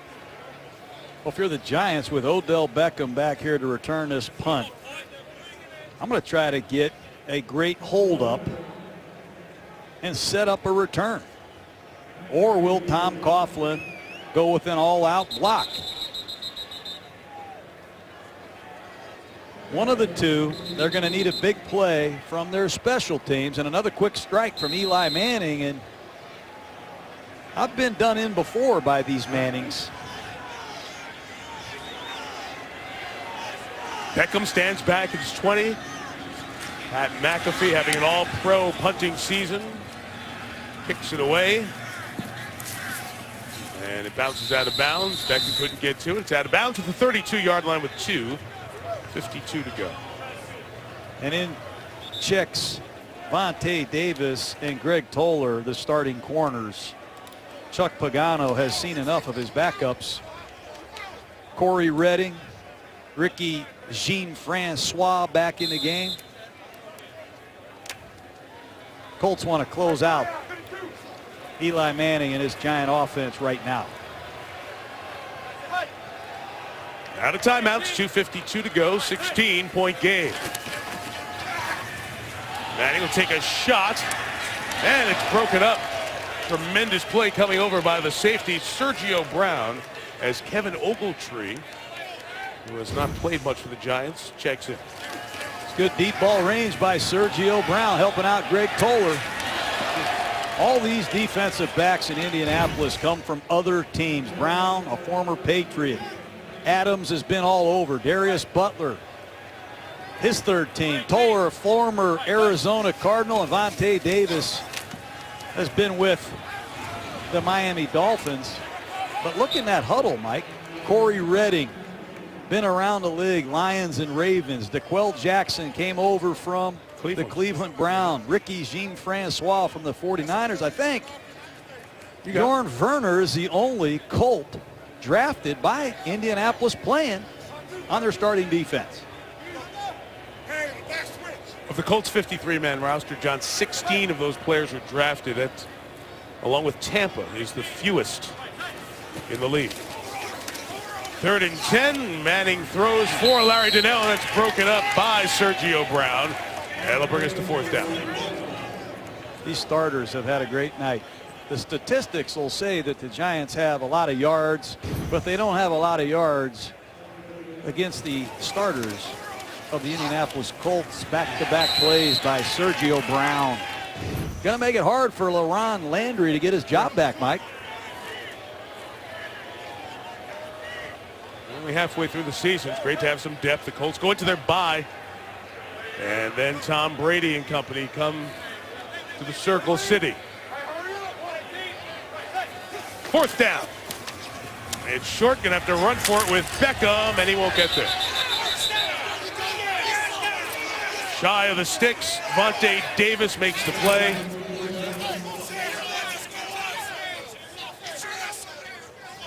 A lot of chit chat. And the spot, see the spot. Gave Beckham the first down with the spot. At the 40, I thought for sure Beckham was short of it. Let's see where the ball is as he goes out of bounds. That's design blocks, Jimmy. That might be a challenge for sure. Chuck Pagano has thrown the challenge flag on that spot, which live looked to be the incorrect spot. So Carl Sheffers will get a peek at it. Now Mark was just shy of the stripe for the 40-yard line. Question is there indisputable visual evidence to overturn this and say Beckham didn't get there. This might be a call stands thing because you might not be able to tell exactly where it went out from replay. There's Carl Sheffers. After review, the runner is short of the line to gain. First down, Indianapolis. That's what we thought live. I second-guessed myself into the other way. The line was just near the 40, and he came up short of that. You see where the line was, this side of the 40-yard line. And Beckham was escorted out before the 40. The ball wasn't leaned forward. And it will be Colts ball with 2:29 to go. Again, Beckham had no preseason as well, so as he breaks in here in the middle of a season as a rookie, it's a learning process. So tonight, important for that, 8 and 156 yards. He had an impact. The Giants are going to need a lot more impact players to step up in this second half of their season. A lot of people probably wondering why Andrew Luck is still in this football game. These are the times you love the most. You have the game in hand. You want to be out there celebrating in the huddle with your teammates. They got beat badly in Pittsburgh. To come on the road on Monday Night Football and get a win like this says a lot about the character. Hard to beat this guy twice in a row.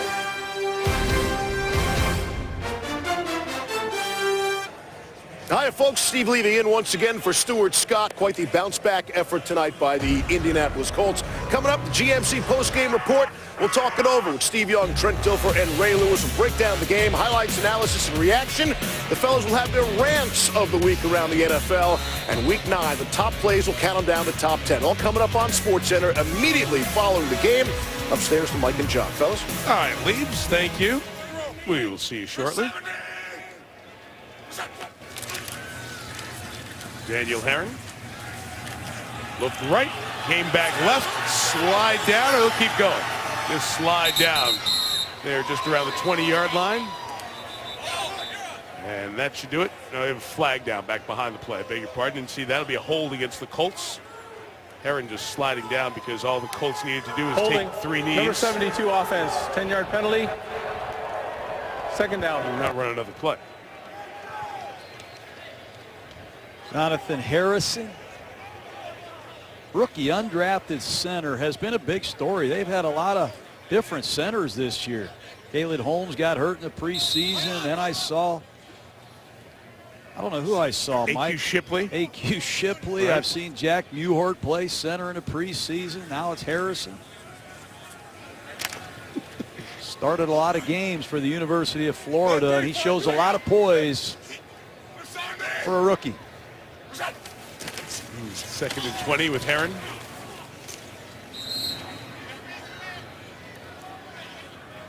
It's another road game where Andrew Luck is thrown for over 350 passing yards. On the road one more time, over 350, 354 tonight. And first man, 5 straight road games to throw for over 350 yards. That's amazing. Yeah, there's going to be a lot more Luck records coming up here. 5 straight on the road. He's not going to play on the road for a while either. Once the Colts touch down in Indiana in the wee hours of Tuesday morning, they won't leave the state as a team until December 6th. Herron to the right, chased down by the Giants rookie Kennard. So it's off this week. And then a 3-game homestand with Brady and the Patriots, Jacksonville and Washington. And then we said December 6th because they'll travel the day before the matchup against the Browns on the 7th. And you see they close with 3 of the last 4 on the road. That looks like a favorable schedule, Mike. Their lead will be 2 over Houston. And the one thing Indianapolis, when you look at this division, which is the weak division in the AFC, there's no arguing that. With the success Buffalo and Miami have had, the AFC is a little bit tougher than maybe forecast. Can you get on a run in this division? Can you continue to have that success? If so, then you have a chance to get a number 2 seed if Denver gets nicked up one more time in that difficult AFC West and get the week off and get the home playoff game. All things to be watched and discussed in the second half of the season.